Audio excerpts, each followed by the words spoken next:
and Performance Committee. Okay. The first of all, I'm going to pass you over to Karen to do some housekeeping. Karen. Thank you very much, Chair.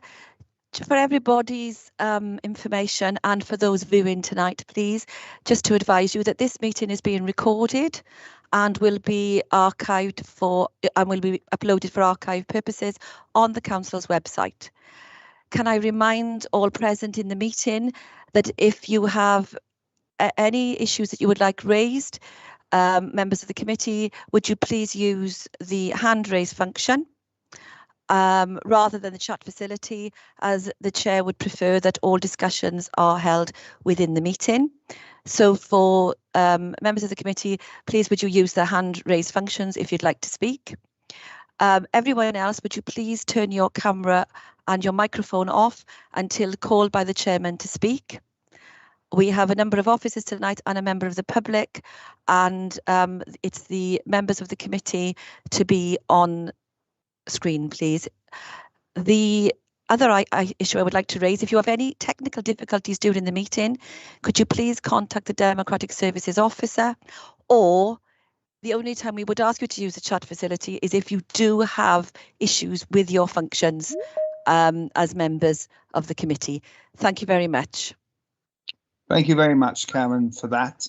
And before I'm going to make the start of the meeting, just to let you know, there is a late item on the agenda. Now that will be dealt before we get to reference number 8. So that late item is to do with CJCs. You've all been emailed that late item, and so that will be dealt with at that time. So now I'm going to the main agenda. Any apologies for absence, first of all? I haven't been provided with any, Chair. Nor have I. Okay, thank you. I got no indication on that. All right, the next item is the minutes of the meeting held on the 15th July. Are you happy for me to sign them? Yep, excellent. Thank you very much. Any declarations of interest? No. Okay, moving on now. We're moving on to item 4, the Vale Glamorgan Public Services Board annual report. Is Tom leading on this? Yeah. Yeah, good afternoon, Chair. Good afternoon, committee. Thank you very much indeed for this. This is a reference from Cabinet of the Public Services Board annual report covering the 2020 to 21 period. It's been referred to your committee, Chair, as the lead scrutiny committee for the work of the Public Services Board. And I've got apologies from Mark Brace from the South Wales Police Commissioner's Office. Unfortunately, Mark can't be with us this afternoon. He's the Vice Chair of the PSB, but he was going to come to present this with me. But if it's okay with you, Chair, I'll just give you a brief overview of the reference. As you know, the PSB has got 4 wellbeing objectives, which are outlined in the report. And in 2019, we agreed as a Public Services Board to focus in on a series of priority areas. So the report sets out the progress that's been made in achieving the objectives and those 4 areas of focus. It's been referred, as I say, to your committee to consider the annual report and also to consider whether there are any particular areas of the Public Services Board's work that you think this committee or indeed any other scrutiny committee should be taking a closer look at. And also give you some information in a little while in terms of the consideration by the Community Liaison Committee as part of producing the report as well. So the priorities that the Public Services Board have focused in on since 2019 are around the Move More, Eat Well plan, which is being led by Cardiff and Vale University Health Board. The second priority is around tackling climate change, and the the report outlines the work that is being led by Natural Resources Wales in that regard. We've got a Pathfinder project as a PSB, which is the time banking project, which we're leading on as an organisation. And we're also very keen to make sure there's some organisational learning as part of the PSB's work, and that's being led by South Wales Fire and Rescue Service around how we engage with our communities.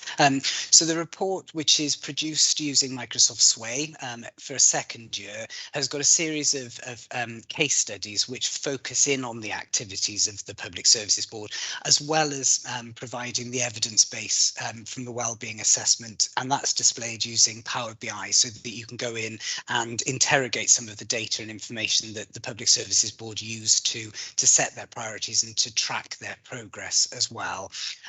So the report sets out how we've done over the year, and obviously within the context of coronavirus as well, which has actually given the PSB even more impetus to work on a partnership basis, and we've seen some really strong working relationships, certainly around test, trace, protect, around testing, immunisations more lately, as well as the community support through Vale Heroes as well. So how we've worked as a partnership, especially with the third sector. In 2020, the PSB did identify that it wanted to improve the relationship that it had with town and community councils in the Vale of Glamorgan. We've got a very strong showing of town and community councils, as committee are aware, and also how we focus in on working with children and young people, as well as a focus around how we support older people as well across the county. It was great that we were able to be joined by the Older Persons Commissioner in April at the PSB meeting, and we talked about how we could then work towards achieving age-friendly status for the Vale of Glamorgan, and that's a commitment that the PSB will be taking forward in the coming year. We also had a discussion around how we strengthen the relationship with our town and community councils, and we've had a subsequent meeting with town and community councils, which Mark Brace is leading on, and have agreed now a programme of work that will look at focusing in on issues of mutual interest with town and community councils, so picking up on priorities around age-friendly status, for example, and also climate change as another example. And there was a real willingness when we gave an update to the Community Liaison Committee about how we strengthen that relationship, and that's really positive, and we've seen some good outcomes already in terms of town and community councils sharing information around the wellbeing assessment survey that's been running over the summer. So that will now be taken forward as we go through. So that's a very brief overview of the annual report. In terms of work that's happened since the publication of that and the approval in July by the PSB, work has commenced on the wellbeing assessment, which will now be reported to the PSB prior to the local government elections next May. We've had a really healthy response to the survey that's been running over the summer with nearly 1,300 responses, and I met with colleagues this morning to start looking at some of the themes that are coming out of that. We're also looking at a very wide range of data covering, as you'd expect, all aspects of wellbeing across the county, and we'll be looking to run a series of workshops now with our PSB partners in the next couple of months ahead of publishing a draft wellbeing assessment later in the autumn. We'd anticipate bringing that to your committee as part of that consultation process, Chair, and then looking for that to start to inform the wellbeing objectives for the wellbeing plan that will be developed through the 2020 year ahead of being published in April 2023. So that's a bit of an overview, but obviously open to any questions. Okay, open to any members now. Anyone got any questions at all? Yes, Councillor Johnson. Thank you, Chair. Thanks for the introduction there, Tom. A couple of quick questions, really. I'm just wondering, you were saying at the start about this being the lead committee, and and therefore sort of things are being filtered through here. I was just wondering to what extent other committees were being made available, aware of work which is going on, which is probably quite relevant to their remit. Thinking about the Move More, Eat Well, or the time banking, I'm sure has come up in home and safe communities. On that note, how, to what extent are we also doing an evaluation of how impactful the work has actually been over the last couple of years as we move forward to new plans, because we might be in danger of simply repeating the same points because actually they haven't really been resolved, because they're probably far too big to be dealt with by schemes that come within a wellbeing plan. Thank you, Councillor Johnson. In terms of other committees being made aware of the PSB work through things like the quarterly performance reporting, projects such as Move More Eat Well and the time banking scheme are regularly reported. I think it would be fair to say that there's probably work for us to do collectively about raising the profile of those initiatives that are linked to the PSB activity, so that it's very clear what the links between council work and PSB work is. But certainly those initiatives are tracked and reported, as you say, to the relevant committees.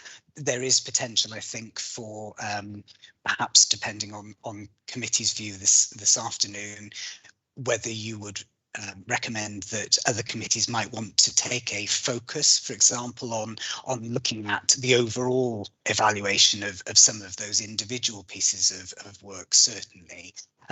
In terms of the time banking scheme, that's been we've had a difficult year, I suppose, with coronavirus, because it's obviously meant that there haven't been the opportunities for residents to participate in some of those activities in order to achieve those time credits to then be able to participate in the same way. But certainly in terms of the evaluation of those schemes, the annual report attempts to identify some of the indicators of success in order to evaluate those schemes, and certainly we would look to be doing that then during the next financial year as part of developing what the priorities should be for the forthcoming 5-year plan.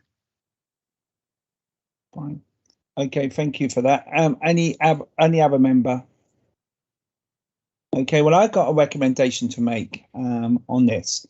Is that the 4 work streams on 7.4 on page 4 of the report are referred to their respective committees, and I believe these are to be done. Key priority 1 is the eating well. I think that'd be healthy living.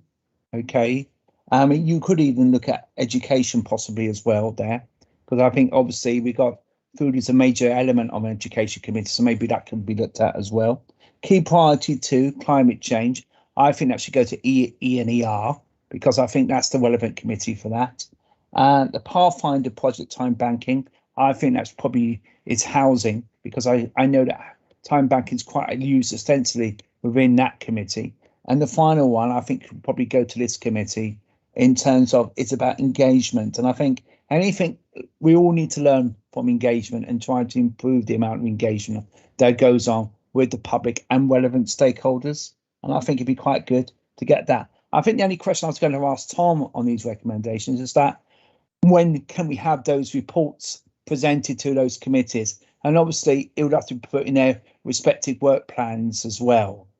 And I just wondered about, I'm going to ask Democratic here, ask Karen here about the constitutional, we can make this recommendation to those other committees, but we can only make a recommendation. We can't guillotine this. Is that correct, Karen, on this?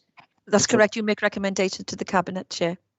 I make recommendations to the Cabinet, and then it goes, hopefully, that recommendation, if it's endorsed by Cabinet, will then go on to the respective work plans of those committees. But it's only a recommendation. If agreed by the committee, yes, Chair. Are you happy for that? Or Ruba, do you want to come in on this? Yes, sorry, Chair. I mean, just on that making the recommendations to the other committees, which in some ways makes sense, but Tom, was there a reason for that not being done in that way? What was the reason for it all coming to this committee and not going to the other committees? Sorry. The Future Generations legislation requires there to be a lead committee in that legislation, and the Cabinet agreed that in this instance it would be Corporate Performance and Resources. So you're the lead committee. There is nothing to stop individual reports going to scrutiny committees that would be particularly focused on those aspects, and perhaps those recommendations or considerations by those committees could then be reported back to Cabinet and your committee to be made aware as well as the lead committee. I think I'm happy with that. All other members happy? Yeah, I second your recommendation, Chairman. Thank you very much. Okay, all right, happy. We now move on. Okay, and thank you very much for that report. Move on to the next item on the agenda, which is the annual delivery plan monitoring report, Q1. Is it you, Tom? This one's mine as well, Chair, to introduce, if that's okay. And with your permission, I'll share my screen so that I can walk you through the overview presentation. Can I just check that that's showing on your screens for you now? No. Yes. Yes. That's the first hurdle of the afternoon over. Excellent. So this is the ADP monitoring report for Q1. So this is focusing in on the remit of Corporate Performance and Resources Committee. As I mentioned when we brought Q4, we've provided some links here so that you can access some further information around the risk register absence report and also the action tracker for the Insight Board, so you can see the regulatory proposals and some of our local improvement activities as well, Chair. This is Q1, and as we always say, it's very early in the year, but at the moment, the overall status for the ADP for 21-22 is showing green. Actions all being green across the wellbeing objectives, and PIs showing as amber status, so overall a green status currently. We've set out here within the remit of Corporate Performance and Resources some of the notable achievements across each of the 4 wellbeing objectives that would be of particular relevance to your committee, Chair. So we're increasingly seeing we're seeing increased engagement across our social media feeds, and they're achieving above target engagement. We've done a lot of work in Q1 around consultation and engagement. The focus has been on the climate change plans under Project Zero that I know Council considered just before the recess. So a big programme of engagement, both internally and importantly externally on that. Focus on well-being for council colleagues has been very strong in supporting people working in a very different way, and we give the example here of some well-being sessions that have been held in the country parks, for example. When we're focusing in on Objective 2, so that's around supporting learning, employment and sustainable economic growth. As part of Project Zero, we've worked very closely in an enrichment week with Barry Island Primary School. That was a superb opportunity to support that school, and it was a whole school effort for the whole week, looking at a range of different actions that can be taken to tackle climate change. And I'd certainly encourage committee, if you haven't seen their Twitter feed, go and have a look at some of the work that school has done, and we're looking at now how we share that more widely across the Village and Morgan schools, because it really was a superb piece of work that the school led on. Big Fresh also opened the cafe at Penarth Pier, and you'll note that the surpluses that are generated from that company go back into supporting our school meal provision across the schools. In terms of supporting people at home and in their community, a continued focus here around support for the UHB's work around our response to coronavirus, so how we've made lateral flow testing available to our colleagues, but also supporting the mass testing and vaccination programmes that continue, and work is now working at pace around the booster campaign for care homes, and then working into the priority groups as well. We've also, during Q1, gone out to tender for some support around rebranding for the country parks, and that work is now progressing at pace as well. Finally, in terms of objective 4 around our respect, enhance and enjoyment of the environment priorities, Council approved the Climate Change Challenge Plan just before the recess, at the same time as declaring a nature emergency, and work has now commenced to mobilise our response to each of those. And good progress has been made as well in terms of developing the Green Infrastructure Plan, which is bringing together that kind of cross-departmental work around how we focus in on those aspects that will help us achieve net carbon zero. So in terms of the actions and measures within your committee's remit, Chair, largely on track. In terms of actions that have slipped, just 2 so far, and therefore non-COVID related reasons. And then looking at the performance measures, a 50-50 split between those that have slipped because of COVID and those that have not. And as always, you can find access links to the exception reporting highlighted within this, and there's a separate appendix to the report on that as well. Looking briefly at the areas that we now need to focus in on improvements, these are shown here for you, and we want to make progress in terms of the working group on supporting those who are living with or caring with someone with dementia. There's a focus amongst strategic leadership team now on sickness absence, which has increased year on year, but noting that that's at 2.63 days, so it needs to be seen in context, but understanding the reasons for doing that. We need to accelerate the process of recording and processing customer complaints, and work is now underway to do that with the new platform that, as a committee, you're aware, has been procured within customer relations, and also supporting how we work with our colleagues in terms of providing their IT capability. And I know that Paris is on the call, and you've had monitoring reports looking at the projection around the achievement of savings as well.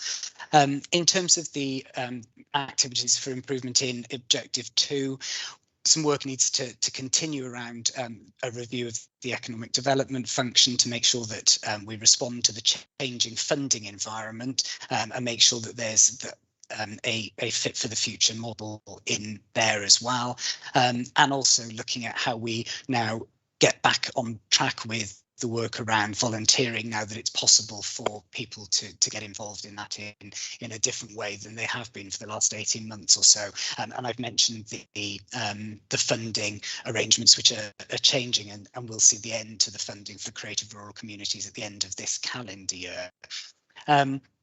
We're looking as well at changing the operating model or the working arrangements for council colleagues, and that work has commenced now with all heads of service involved in some planning for our office accommodation portfolio, and that will be picked up during Q2.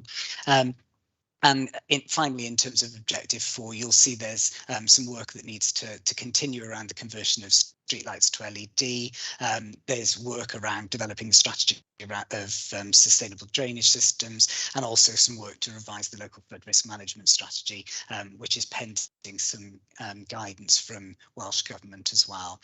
And then just finally, Chair, as we always do, providing you a brief update in terms of coronavirus recovery actions linked back to that recovery strategy.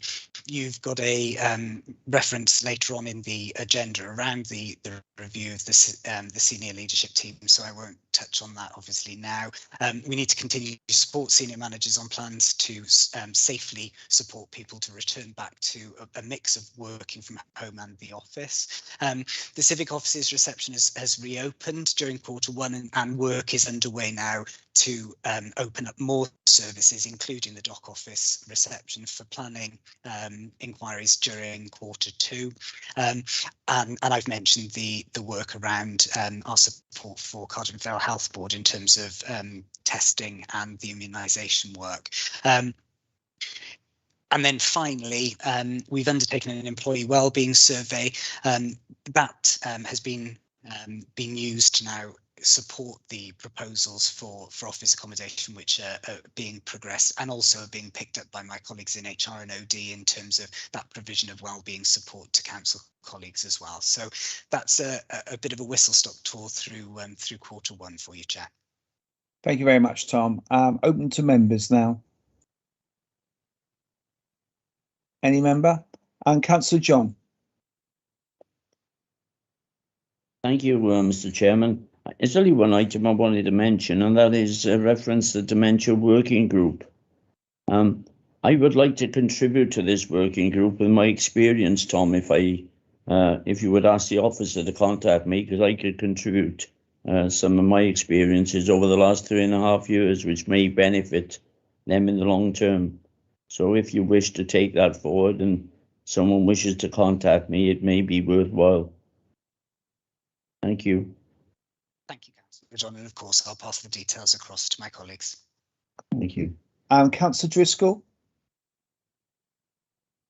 Yeah, thanks, Chair. Just a quick question to Tom, really. I've last couple of weeks, I've had a couple of emails from 1CV, i.e. from constituents asking questions. It's taken them actually nearly three weeks to send the email on to me. Is this normal, or is this down to short staff, or, you know, I don't think it's really acceptable. 3 weeks, is it? What do you think? Thank you, Councillor Driscoll. I'm pleased to be able to tell you that as of this afternoon, the oldest email that is sitting waiting to be processed within Contact OneFail is actually from the 17th of September. But I do apologise that there have been delays over the summer. We have been dealing with staff absence issues, which I'm pleased we've been very well supported by HR colleagues in addressing. We have also had a number of technical issues at times, and the operational manager for customer relations has been working at significant speed to be able to get colleagues to be safely working back from the office, and that's certainly now helping to improve the productivity and the speed and efficiency with which we're able to tackle those inquiries. So I'm confident that we'll now see a return to services as is normal. Thanks, Tom. I don't get a lot of emails that way, but just like to know what the ongoing issues are and if they've been solved. Great. Thank you very much. Thank you. Okay. Councillor Carroll. Thank you, Chair. It's just really to reflect what Councillor Driscoll said, and I appreciate that you've addressed the point. Just an issue regarding C1V, really. I do quite often, and it's been an issue over the past few months, get inquiries from residents saying, oh, I reported this to the council, something hasn't been done. And then typically what I would do is then just contact the department directly and follow it up that way. Just from your point of view, would you prefer it if we logged failings within C1V so that then the situation can be monitored like that, or is this more a short-term thing that you're now confident is going to be overcome? Thank you, Councillor Carroll. I'm confident that the backlog that we've experienced over the last couple of months will certainly now be resolved by the end of this month, and we'll be back to services as normal. I would encourage members that if there are difficulties with contacting the council, either directly or as a result of residents getting in touch with you, it is useful that they get channeled through the contact centre, because that means that we can track exactly where that issue is then, and ensure that that we deal with it appropriately. And thank you for bearing with us as well. Okay, thank you. And open to any other member? Nope. Okay.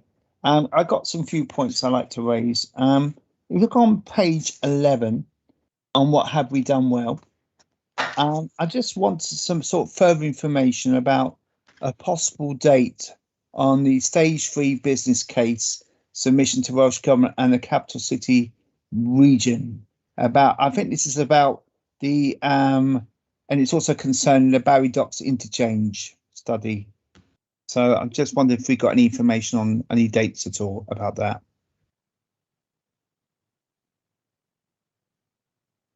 That's one point. Yeah, thank you. Yeah, as another point here, what do we mean by a town centre first approach? That's on the bottom of page 11. It said we are continuing a town centre first approach to retail. What does that really mean in terms of the planning system?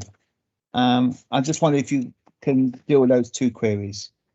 Yeah, sure. I've got some information from colleagues about the Beggar's Pound reference, which is the first question, and that's related to a planning application that was submitted to Welsh Government for outline planning permission to demolish those existing buildings and to then erect a Class B floor space of up to 3,000 square metres. The application included the provision of land to be granted to the council to allow for the improvement of the active travel route that's referenced there. The reference to stage 3 business case is the proposed transport interchange at Barry and Barry Docks station, and that's a different scheme, is what I'm advised on that particular one. And then secondly, Chair, in terms of a town centre first approach, that's where town centres are targeted via the Welsh Government's Transforming Towns programme, and I can circulate some information to committee from the Welsh Government website, which sets out a bit more detail on that. But that fund is around targeted grants to provide improvements to the public realm in terms of loans that would be used to support the renovation of problem properties, for example. The idea is to focus on retail, commercial and public sector development into public town centres as much as possible, and that you have then a kind of flexible approach to the reuse and development of vacant properties in town centre locations. So that's what colleagues mean when they describe a town centre first approach. Thank you very much for that. And finally, on page 21, okay, in terms of, we talked about carbon offsetting, and it's mostly to do on the grass cutting regime.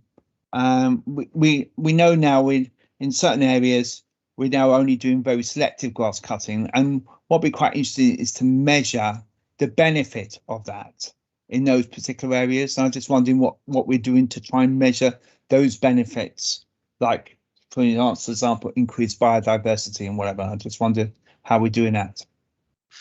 The Council's Biodiversity Forward Work Plan sets out information in that particular space or arena, Chair. So that's the mechanism for doing that, and I can certainly circulate to committee members the latest version of that plan.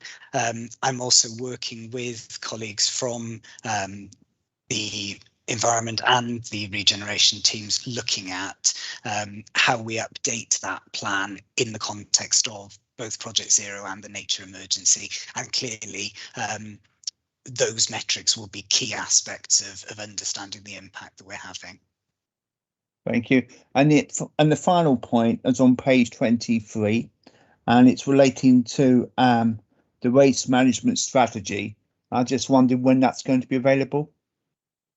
The latest information that I've got on that particular one, Chair, is that a briefing will be happening to the Council's Cabinet in October. That it will then translate into a formal presentation after that, including a reference on to the Environment and Regeneration Scrutiny Committee. The anticipated implementation date for the waste strategy is April 2022. Thank you very much. Okay, I got no other questions. I don't know if any other member has. Okay, if not, happy to endorse the recommendations on that. And I'll second that. Thank you very much. Okay, we've got a second there as well. Thank you. We're now moving on to, I think it's David Williams, infill cell policy.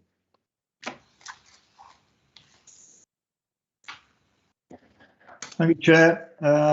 Good afternoon, everybody. For those who don't know me, I'm David Williams. I'm a Principal Officer and I'm based in the regeneration work area. So, yeah, I'm here today in relation to item 6, which is a reference from Cabinet meeting on 19th of July 2021. And it's the enforced sale policy.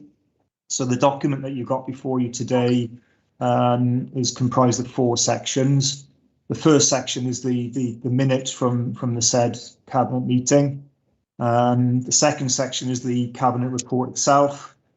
The third section is Appendix 1, which is the proposed enforced sale policy. And finally, you've got Appendix 2, which is the draft equalities impact assessment.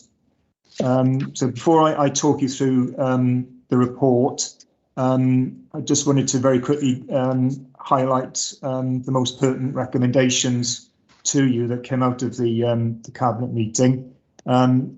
Recommendation 2 is an officer delegation to basically finalise the proposed policy. Recommendations 3 and 4 relate to the governance arrangements for using the policy. And recommendation 5 is the reference to today's committee, but also this item is referred to Homes and Safe Communities Scrutiny Committee, which just for information met last Wednesday, I believe. So moving on to the report itself, I'll just very quickly give you a brief insight into what the enforced sale policy is, both in terms of its purpose and what the legal principle is behind it. The purpose of the policy is very simple, actually, and it's twofold. Firstly, is to recover debt, and secondly, is to bring about a change of ownership. Now, in terms of the legal principle behind the policy, if I can just draw your attention to paragraph 4.7 in the report, and there's a reference made there to the Law of Property Act 1925. Basically, I suppose before addressing that point and the significance of that bit of legislation, it's worth mentioning that as a default position, enforcement action, whether it's using planning legislation or the Building Act or environmental health legislation, is always the option of last resort. And what we try and do is use the threat of enforcement action or enforcement action itself as a means of engaging with the property owner to bring about a positive outcome. But there are instances, unfortunately, where action is taken, notices are served, and they're not complied with, and works are done in default, and a debt is created, and that ends up being registered as a local land charge. Now, what the Law of Property Act 1925 enables us to do, and the enforced sale policy, to be more specific, is that if you register the local land charge with the land registry so that it becomes a legal charge, that gives the local authority status as a mortgagee, and with that status, you then have power of sale. So that very, very simply, that's the background to the policy. Going to the report itself, and the background section, if I can just draw everyone's attention to paragraph 1.2 to 1.6 inclusive, and 1.2 in particular, it is worth mentioning, I think, where this piece of work has stemmed from. Back in 2019, the National Assembly for Wales Equality Local Government Communities Committee undertook a review of the whole empty property issue. So its scope wasn't just to look at empty private sector dwellings, they also considered empty commercial buildings and land. And they received evidence from a wide range of third parties, including this authority. And one of the big talking points or discussion points as part of this inquiry was to focus on existing legislative provision and whether the best use has been made of existing legislation, and whether there was a need for additional legal powers. Now, the conclusion that was reached by this committee was that existing powers were adequate.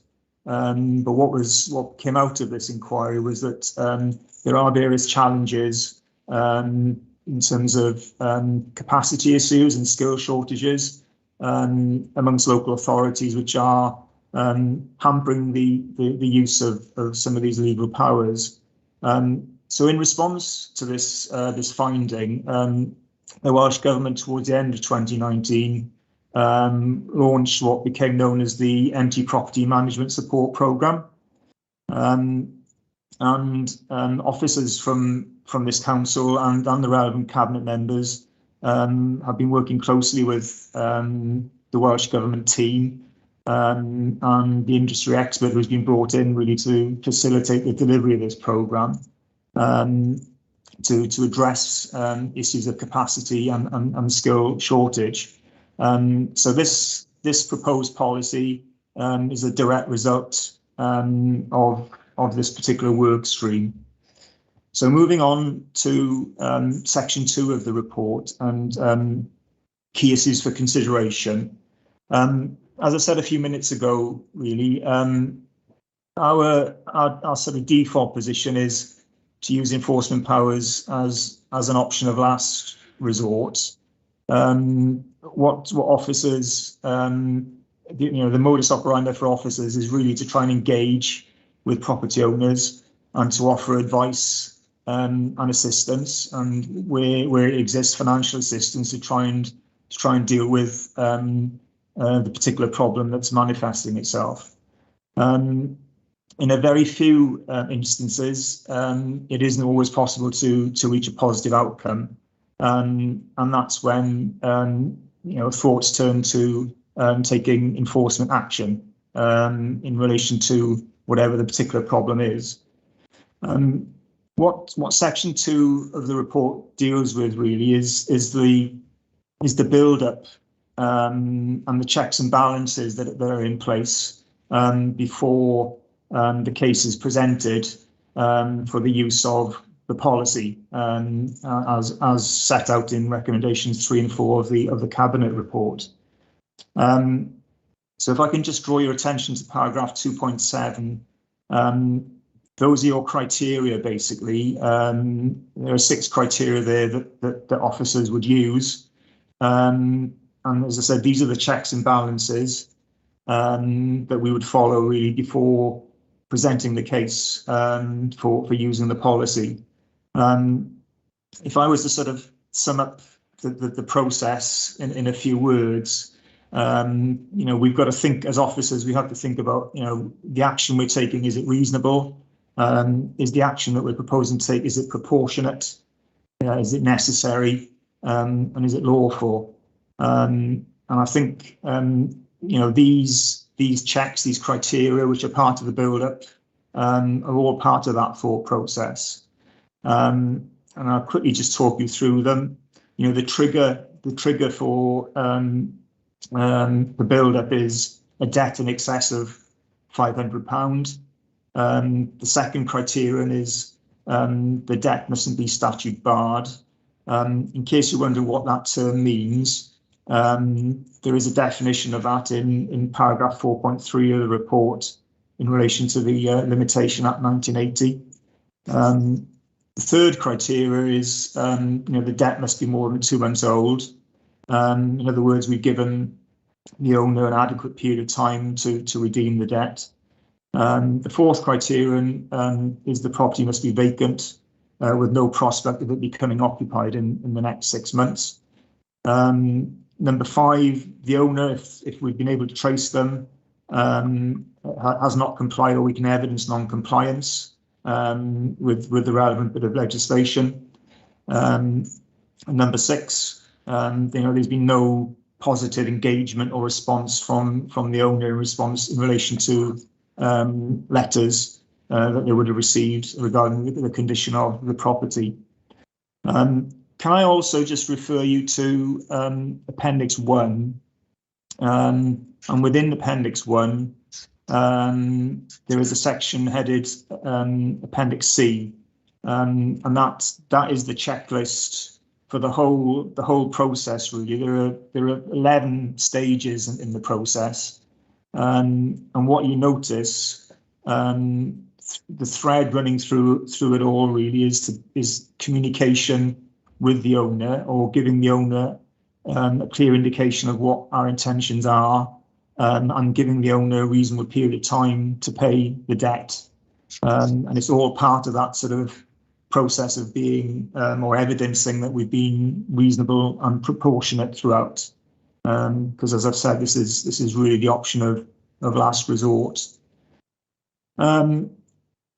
Moving on to section 3, which is the 5 ways of working. I won't go through all 5 of the ways of working, but I'll just focus on one of them, which is prevention. As I said, it's very rare that we will need to use this policy. But having said that, there's no point in having the policy unless you're prepared to use it. And I think once, obviously subject to going through the reference process today, the expectation is with this policy, once adopted, will have quite an important deterrent value in terms of altering the thinking of the owners of some of these problematic properties. Moving on to section 4 and the financial considerations. The point I wanted to highlight for you here is set out in paragraph 4.4. One thing I didn't mention actually in relation to the build-up to requesting the use of the policy is financial viability. It isn't, land values aren't so much of a problem in the Vale of Glamorgan, but it is a problem in terms of use of this policy in other local authorities in South East Wales, particularly those north of the M4. But as officers, as part of the checks and balances process, we'd need to pay very close attention to the title and do a proper review of the title, just to make sure that there aren't any existing charges there, because obviously that could well have a bearing on the viability of using this particular policy. But once the policy is being actively considered, we'd need to get the property in question valued by a suitably qualified surveyor, and there would need to be proper consideration really of an appropriate method of sale. It's usually done by auction, but that's not to say there aren't other options that could be considered. And it's very much a case of looking at each individual situation on its merits. Moving on to the legal considerations, if I can just draw your attention to paragraph 4.11. This basically distills the information that's set out for you in Appendix 2, which is the Equality Impact Assessment. The main takeaway message from the Equality Impact Assessment is that this is at the end of the day, this is a generic policy, and there's no indication as a result of undertaking this assessment that there is a negative protected characteristic issue associated with the proposed policy. The debate really centres around the Human Rights Act and the balance between the rights of the property owner balanced against the rights and interests of those who neighbour the property, and the surrounding community. And as I said, the quality impact assessment conclusion basically comes down on the side of the latter. However, having said that, as part of the build-up to requesting the use of the policy, officers would require, to give further consideration to this piece of work on the equality impacts on a case-by-case basis. And the requirement would be to have a statement of reason contained in the report or the request for the use of the enforced sale policy. So that's a very quick talk through the report. I'll finish how I started, really, with a reminder of what the key recommendations are. Recommendation 2 is basically an officer delegation to finalise the proposed policy. And recommendations 3 and 4 relate to the governance arrangements for using the proposed policy. So, Chair, I'll pause there, and I'm happy to take any questions. Thank you. Thank you very much. Thank you very much, David. That was very, very thorough, I felt, and very comprehensive. So I got a couple of speakers. In fact, I got 3 speakers. I think I got Councillor John first of all, and Councillor Carroll and Councillor Driscoll. First of all, Councillor John. Thank you, Mr. Chairman. Well, thank you, David, for a very detailed report. Absolutely excellent. I am very happy with the recommendations, and I would move, Mr. Chairman, the recommendations in due course. Thank you. Okay, thank you very much for that. Councillor Carroll. Okay, thank you for that, Chair, and thank you, David, for the presentation. I appreciate the comments you made regarding the deterrent value and how you think that, then I would agree with you. I think that it is likely to create a stronger deterrent for people who perhaps aren't keeping properties in a suitable state and are causing disruption to others because of that. Just a question, really. Could you put a number on the number of cases you might expect to see on an annual basis? I know you said that you expected it to be very rare, but just to give us a guide, whether you think this is likely to be used frequently as an enforcement basis. Is it going to be just the 1 or 2? Would you put it in the 10s, that sort of thing? Thank you, Councillor. To the best of my knowledge, I think over the next 6 to 12 months, we are probably looking at one property in particular, which is a private sector dwelling, where debt is currently being created. And if that debt isn't paid or cleared, then that would certainly be a candidate for the use of this policy. Beyond that, I can only think of one other private sector dwelling that could potentially be considered for this approach, but we're still actively engaging there with the owners. So you're right, it is a very small number. Okay, could I just come back briefly, Yeah, Chair? sure. If that's so. Yeah, I mean, I endorse what you say about.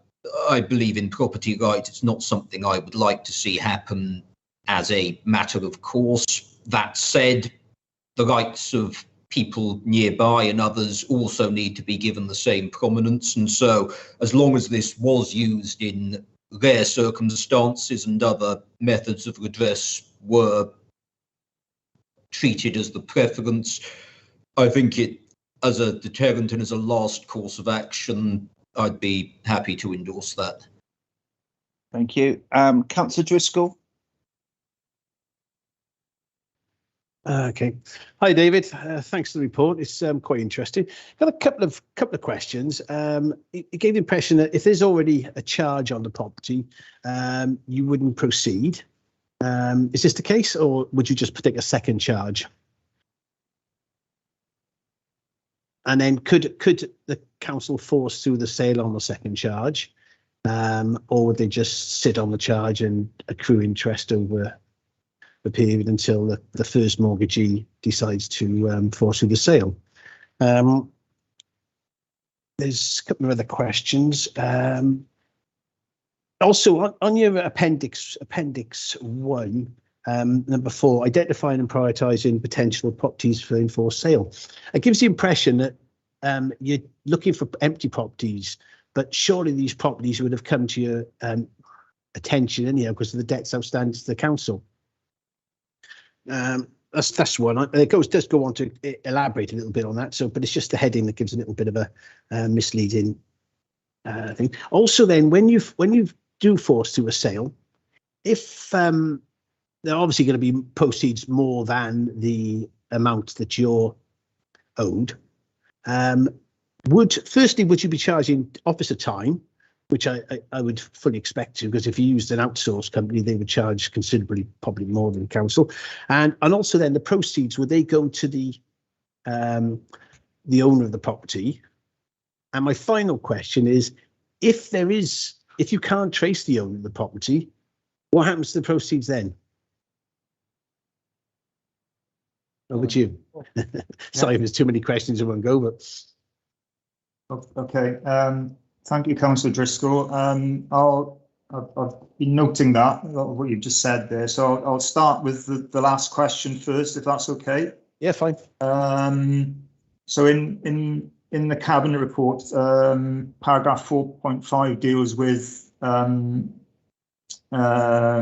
your last question, which is what happens to the proceeds of the sale in the event of if the owner is unknown. It's either held by the council or paid into court. Okay, yeah, I've got that one. So that's in paragraph 4.5.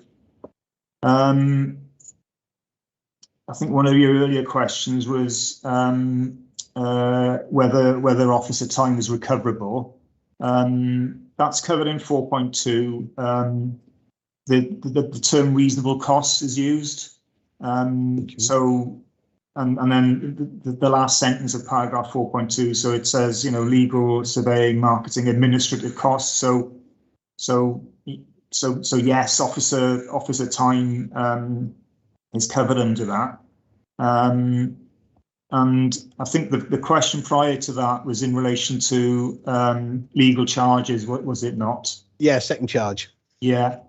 Well, look, I mean, I think I'll have to hold my hands up and be straight with you here. I mean, until we look at the specifics of an individual case, it's very difficult to answer that. Mm-hmm. What I would say is part of the sort of the build up to using the policy and the sort of risk assessment we would take. We'd obviously favour using this policy on an unencumbered property, if that makes sense. Mm-hmm. I mean, if without knowing the specifics of what the existing charges are, it's a difficult one to answer because it then becomes about the condition of the property, where it is, the valuation, etc., etc. So there's all sorts of interdependencies there. So it is quite difficult to give you a black and white answer or a clear-cut answer to that particular point, I'm afraid. Okay. All right. One final question. I noticed in the report somewhere that says that you've bought 10% of the empty properties back into habitable use. Now, that's quite good. What sort of numbers were we talking about in the first place? Any idea? Yeah. So basically, this is the work of the Empty Homes and Loans Officer who works alongside me, and there's a national performance indicator called PAM 13. So basically, every year, based on council tax data, we do an annual survey of all our sort of empty private sector dwellings that come under the definition of PAM 13. In a nutshell, that's basically a property that's been empty for longer than 6 months. So on average, at the start of April every year, it does fluctuate a little bit from year to year, but we're talking on average 800 empty private sector dwellings. in the Vale of Glamorgan. And I would say the vast majority of those, probably over 2/3 are what we call they're in transition. So, with the help of the Empty Homes and Loans Officer in terms of being contacted and being offered advice and information, a lot of these issues are resolved over that sort of time frame. It's usually beyond that 2-year time frame that some of the issues that could lead to an extreme situation where we'd have to consider using this policy could arise, and that's the challenge really. Is focusing on the preventative work in order to avoid the more extreme situations that would require the use of this policy. Okay, thank you, Dave. I think you've answered my questions. Thank you very much. Cheers, Chair. Okay, thank you. And I think we've had quite a constructive debate and lots of good questions asked by members here. I feel personally that this is a really good policy. It's a policy overdue, to be quite honest with you. And I'm really delighted. Obviously, it won't solve the housing crisis of the Vale of Glamorgan, but it will go in a very small way to help solve some of the issues that we have. And I'd like to draw people's attention in particular to a particular item, part of this in terms of resolutions. Number 5 in particular, should Scrutiny Committee resolve to accept the policy? And I'm asking you all to accept the policy. Are you happy to accept the policy? Yeah, happy to accept it. Happy to second Councillor John, I think. Thank you. I think we got Councillor. Yeah, Councillor John proposed is seconded, and I think we accept for this. Thank you very much. We will now go back to Cabinet. Okay, and thank you very much, David, for that. Thank you very much. Okay, we're now moving on now to the Welsh Government consultation on draft local elections, and I think it's the monitoring officer Debbie Miles is going to present this, I believe. I am. Thank you, Chair. So I'm bringing this report as a pre-cabinet scrutiny report, and it relates to the consultation which is out by Welsh Government at the moment in respect of the rules which will apply to the May 22 local elections. So they apply in respect to the principal area and also the community councils, town and community councils. I've highlighted in the report the key proposals summarised because I'm conscious there's a lot of documentation there, a lot of documentation in the rules themselves, also the explanatory memoranda. So they are linked if members do want to work through those either at this stage or in advance of the May elections. But I have also highlighted in the executive summary some of the key provisions. It's not exhaustive, but as I've seen as the key provisions. So just highlighting some of those which get a particular mention in the consultation questions. So there's the enabling powers to the returning officer to offer online provisions for obtaining and submission of nomination papers. So that's major step forward, shall we say, with regards to processes relating to elections. There's also for the municipal council and also the community councils the opportunity, well, in fact, the requirement for self-nomination. So that's a new introduction, and in fact aligns us with the Senedd elections from May 21. A broadening of the provisions relating to the description of a candidate that they can use, so it extends it to using independent and the Welsh translation. Also the opportunity for a number of prefixes and suffixes to descriptors used by individuals and political parties. There's also the requirement, again aligning us, now this is with the Senedd and the UK parliamentary elections, the requirement for a home address form to be completed with the option for individuals to keep their home addresses out of the public domain and not published on the ballot papers. There's also a requirement for members of a registered political party, or if they have or currently registered, to declare that on their nomination papers. So that's if they've held that within the last 12 months, other than the party for which they're standing. And also there's a broadening of the options relating to commonly used names.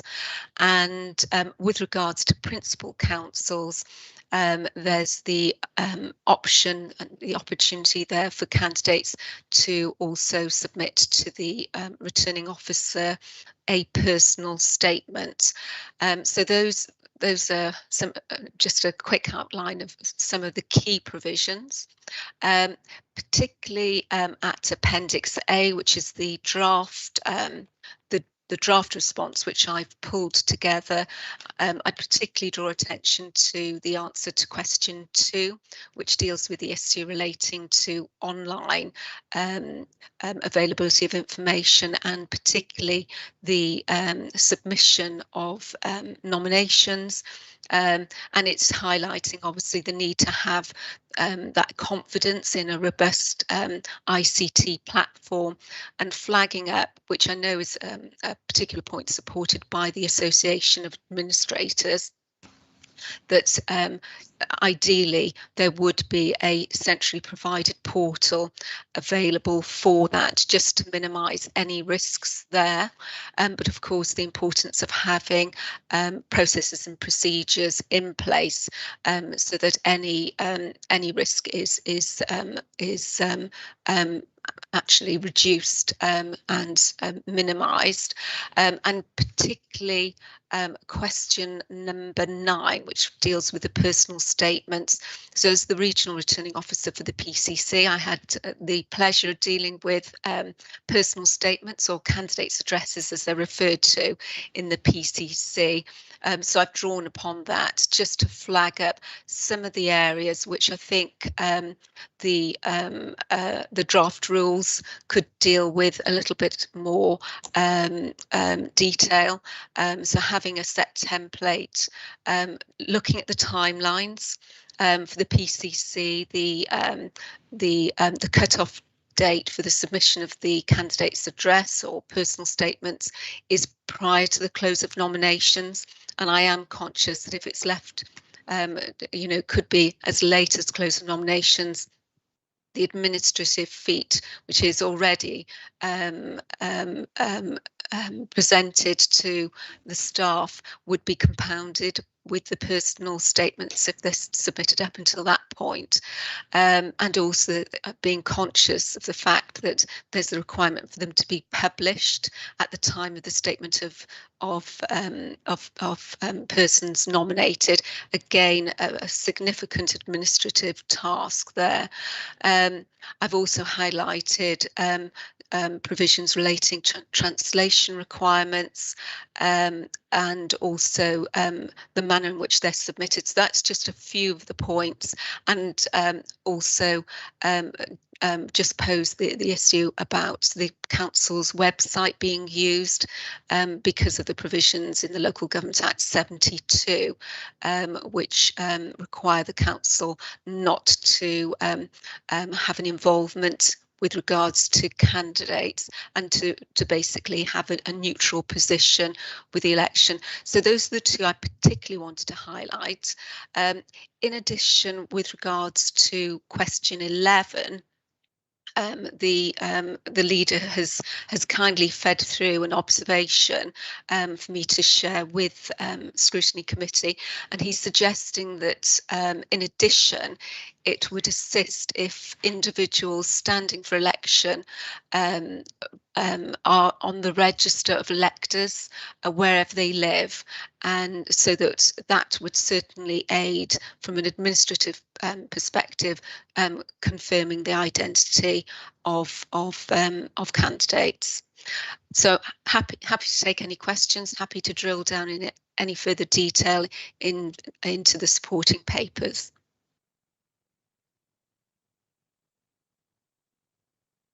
You're muted, Chair. I realise I'm muted. Can I thank you very much for that, Debbie? And can we move on to Councillor Thomas first, then Councillor Carroll? Yeah, thank you, Chair. Thanks, Debbie. It's all reasonably straightforward. The only question I would have is the requirement to self-nominate by candidates. Does that do away with the current 10 signatures that we have to have, or is it in addition to that?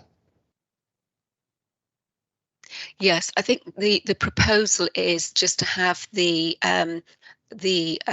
attestation from a witness. So yes, it is proposing to do away with that. It'll save a bit of hassle then, won't it? It will. It will.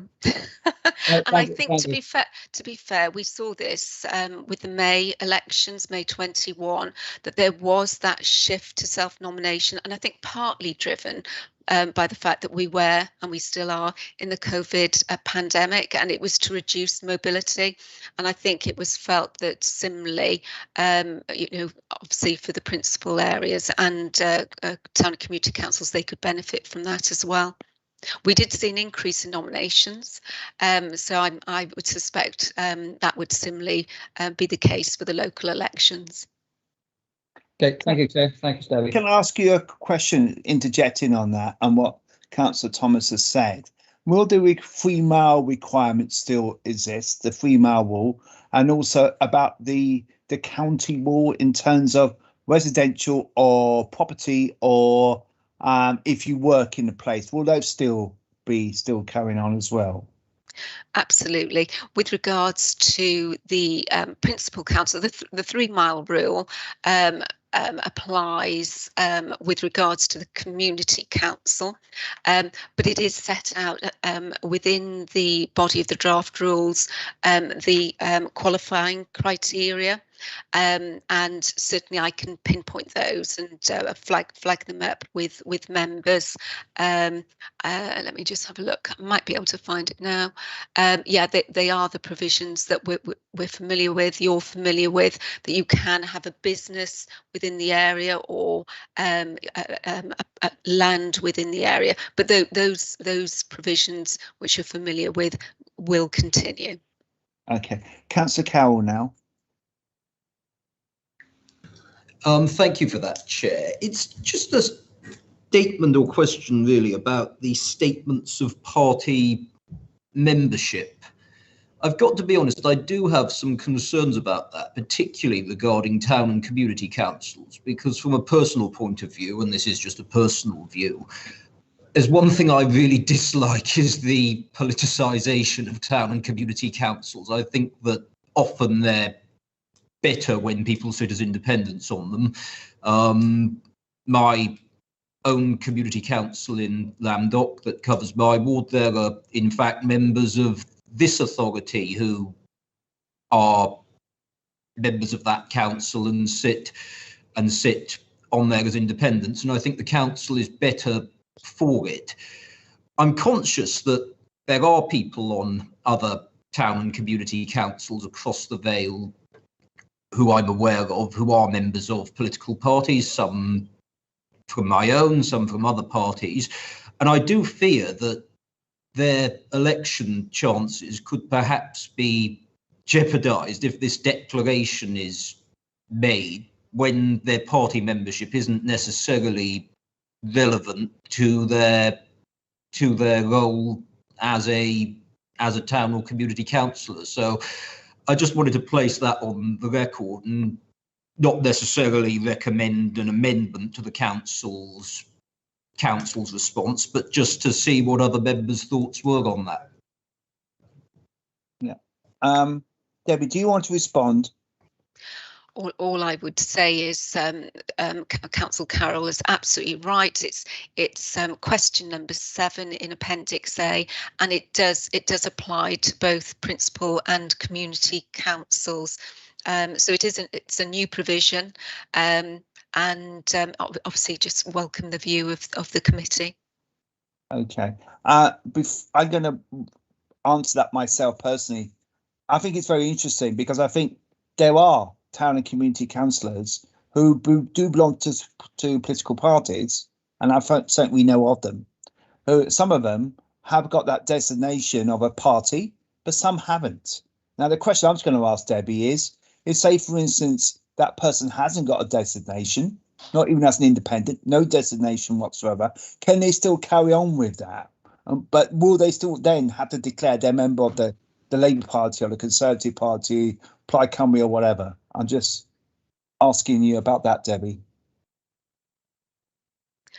It's only a declaration if you have had that connection or membership in the last 12 months. So you still need to submit it, and it would be a sort of like a nil submission that would need to be signed off. And the reason I highlight that is that you'll be appreciative of the fact that if that declaration is submitted and at a later stage it's shown to not be accurate, it does constitute a criminal offence. I don't know whether that fully answers your question, but it would require a submission, and it forms part of the declaration at nomination stage.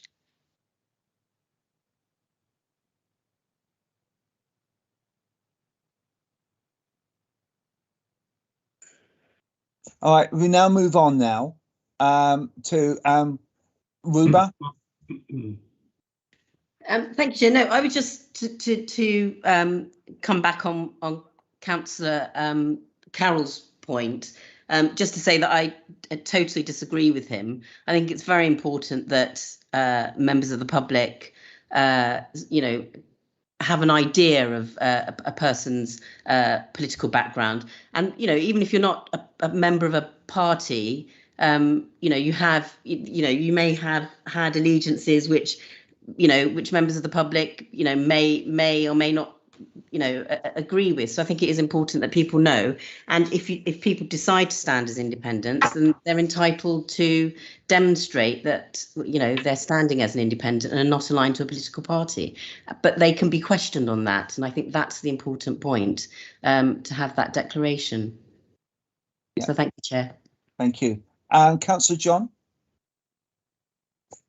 Thank you, Mr. Chairman. Well, personally, I've got no problem in coming clean myself. I think the public should know. And there's so many. I remember one gentleman who was the chairman of the Conservative Party in the Vale, and he stood in a ward in the rural Vale as an independent. So personally, I mean, people know about it, so what's the difference? Are people ashamed of their party to stand in the community council? I mean, at the end of the day, they say yes, community councils are for the community. Well, fine. They could still all work together and not bring the political allegiance in. But personally, I feel that come clean in the beginning, and that's the end of it. Okay. Councillor Cox. You're muted, Councillor Cox. I was saying, belonging to Cowbridge Town Council, as most people know, that people there stand as independents. And the reason they stand as independents is a belief locally that town council matters should be beyond political decisions. Other people do belong to various political parties, but that is the reason they stand as independents, just to demonstrate that they think the decisions made within the town council should be on an independent basis and not be governed by political decisions.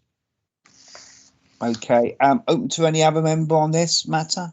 I'm quite happy to respond back. Yeah, Councillor King, are we happy for Councillor King to speak on this matter? Yep, I take it we are. Councillor King. Thanks ever so much. Councillor Carroll sort of introduced me by virtue of Landmark Community Council. I actually endorse his view, and that's shared pretty much around the table. I make no secret of belonging to the Labour Party, but I attend the Community Council as an apolitical or non-partisan representative of the community. I'm guessing the legislation is to ensure that there isn't any covert party membership or whipping or something or other. So I can sort of see the balance, but I sometimes think we get sledgehammers to crack very small nuts. Thank you. Thank you for that comment as well. Debbie, you've got this very difficult challenge now to try and square that circle. What I mean. Absolutely. And I thought it was worthwhile just adding into the mix. I suppose it's picking up the point that Councillor Cox and a number of, and indeed Councillor King's mentioned. And I suppose the way of dealing with it to signify that albeit you are a member of a political party, but you are on a community council, town community council, in an independent capacity, is to actually put as the descriptor on your nomination form independent / anti-binal, because you can put obviously the two down, but obviously submit the declaration that you are a member of a particular political party, and that in itself then I suppose it enforces, doesn't it, the fact that yes, you have that membership, but you are standing in an independent capacity. Just like so I thought I'd just share that. Okay, I think we've got quite a few people want to speak now as well on this. And Councillor Coe, I will get back to you in a moment, but Councillor Moore hasn't spoken. Councillor Moore, leader. You're muted. As always. My interpretation of that was that if you're a member of a political party, you declared it on the declaration. It doesn't necessarily mean you are a candidate for that particular party. And I think Debbie kind of indicated that at a lot because she said it after I put my hand up. So I think what it's actually saying is if you're a member of a particular party, you have to say so. But if you want to stand as an independent, you can, because you're not standing as an official party candidate. Because we all know we're all party, most of us are anyway. You have to be selected through your particular political party. Now, if you're not, you can still stand as an independent if you wish. There are ramifications, clearly, if you are in a party and stand against someone in your own party who was the nominated candidate. But my understanding is you tell people what you are, you can stand at whatever level you want to. That was my indication. When I read it, that's what I think that's how I read it as well, leader, as well. Councillor Cowell, do you want to come back? No, I think that we've had a good discussion on it, really. I mean, I do share Councillor King's view as to whether perhaps it's a bit overkill, but as long as it's not printed on the ballot paper or anything like that, I think that the committee have had their say on it. Okay. The other point I thought would be interesting, you mentioned about the self-nomination. I mean, obviously, that, and as you rightly said, that could well cause an increase in the number of people that are standing, because it will make it somewhat easier to stand. Whereas before, it's always been, fairly arduous going around looking for 10 people to sign your nomination papers and everything like that. Of course, it doesn't stop anyone doing that as well. Is that correct or not? I mean, certainly the prescribed form that would be issued by the office would potentially be available online if that enabling power is used, wouldn't have the boxes for those signatures, and of course then when the statement of persons nominated is published, the 10 names wouldn't be published as you're used to seeing, so it would be over and beyond what is required in effect. Thank you. And I just wonder if anyone's got any opinion about this statement that people are supposed to produce as well. And I just wonder about the rules relating to that, because I think everyone's got to be quite careful in what they say, especially if they start criticising other candidates and other political parties. I just wonder what people think about that. I got a few people want to respond on that, I believe. Councillor Cowell, I believe, is that a new hand on this? Or is that an old? I think it's a legacy hand. Fine, it's a legacy hand. Councillor King, do you want to respond on this?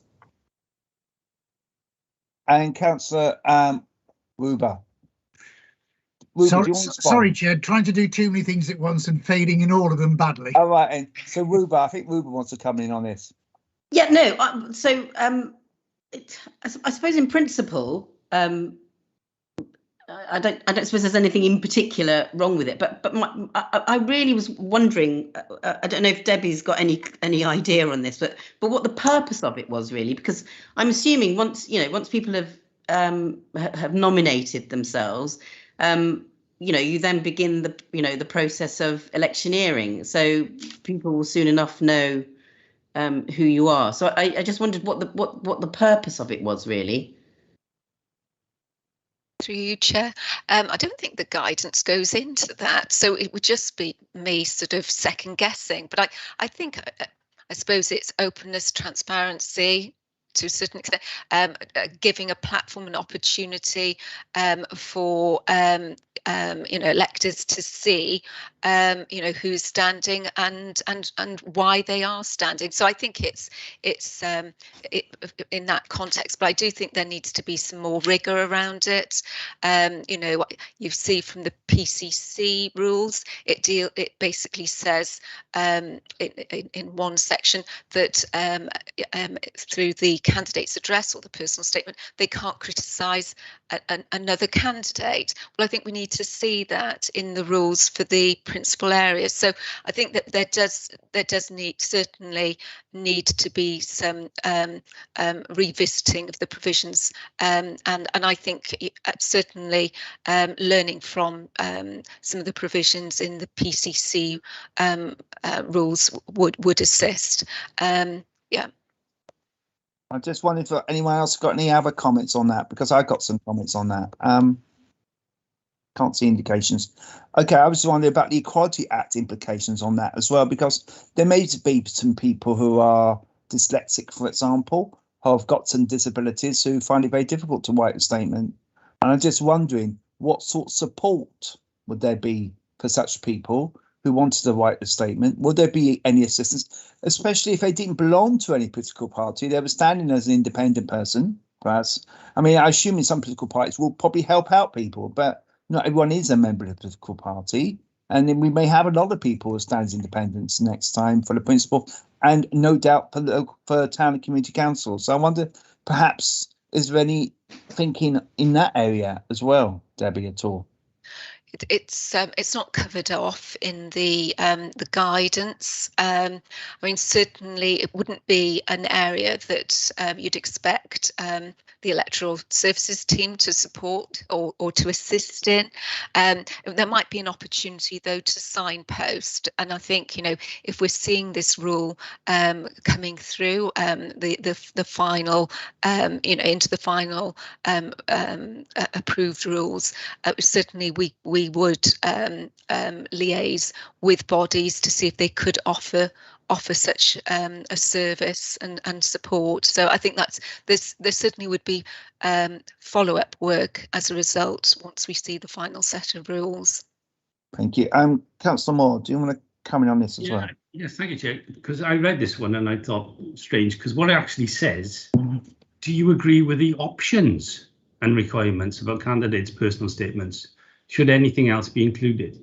So it's kind of very vague, and I must admit, when I read it, I thought, is this going to be compulsory or is it going to be voluntary?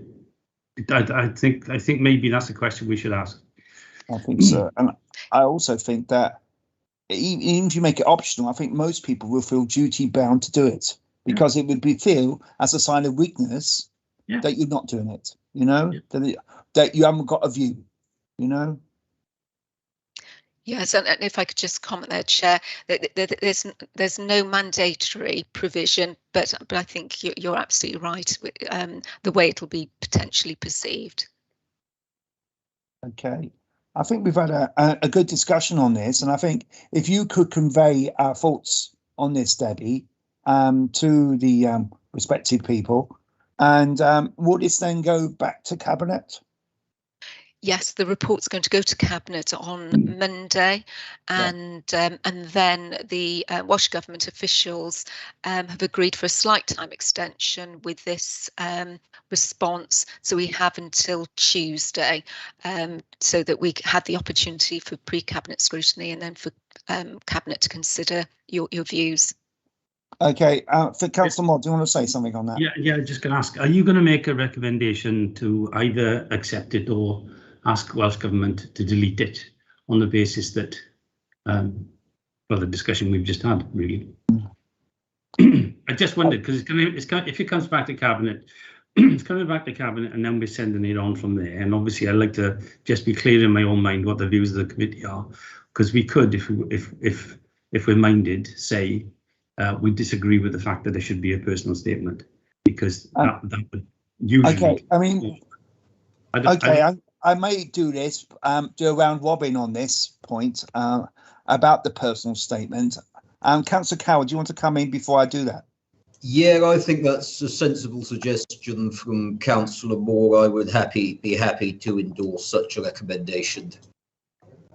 Okay, so are you saying, Councillor Coward, that you'd be happy to say we don't have this personal statement, or would you say that we do a round robin response and ask each individual member what's their view about this? Well, from a personal point of view, I'd be happy to recommend that we don't have the personal statement, but I'm guessing to gauge the view of the committee, a round robin response would be required. Okay. Councillor Williams and Councillor John. Councillor Williams. Yeah, thank you all. And I've clearly come to this to listen to this so that we can have a better view at Cabinet.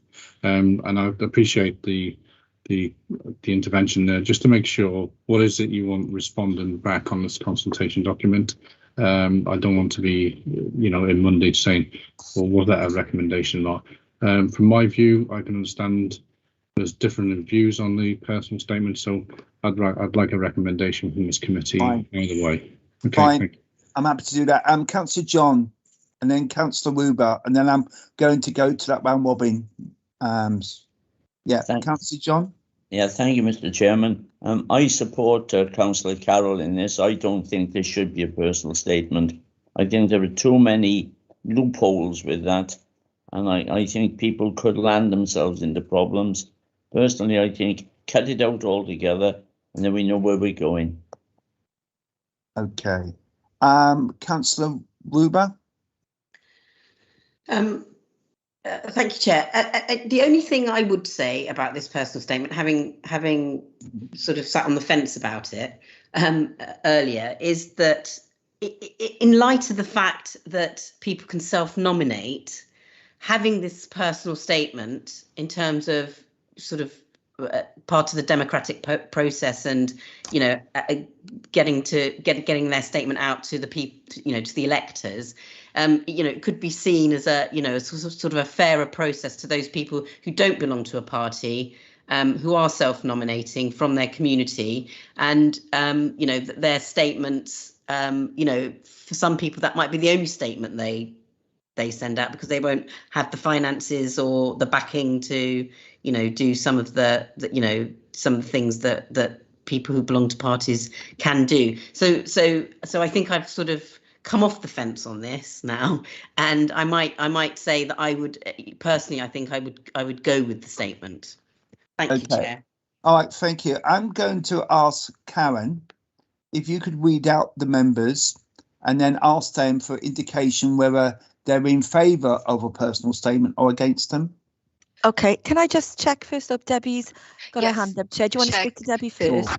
Thank you. Could I just clarify, and just before you do progress, that the personal statement option only relates to principal area councils, so it doesn't apply with regards to community council, town and community council. Okay. There isn't that option there. All right, then. Thank you for that clarification. Okay. Okay, are you ready for doing that now, Karen? Yes, Chair. Happy to do that. If I can start with the question then is, do you agree with the personal statement or not? So if it's a simple yes if you agree and no if you do not want a personal statement. Councillor Carroll? No. No. Councillor Cox? Yes. Councillor Crowley? No. Councillor Driscoll? Shall I come back to Councillor Driscoll? Yes, yeah, I'm here now. I've been here all along, but I just couldn't. Do you agree with the personal statement or not, Councillor Driscoll? Yes. You agree with it? Yes. Okay. Councillor John? No. Councillor Johnson?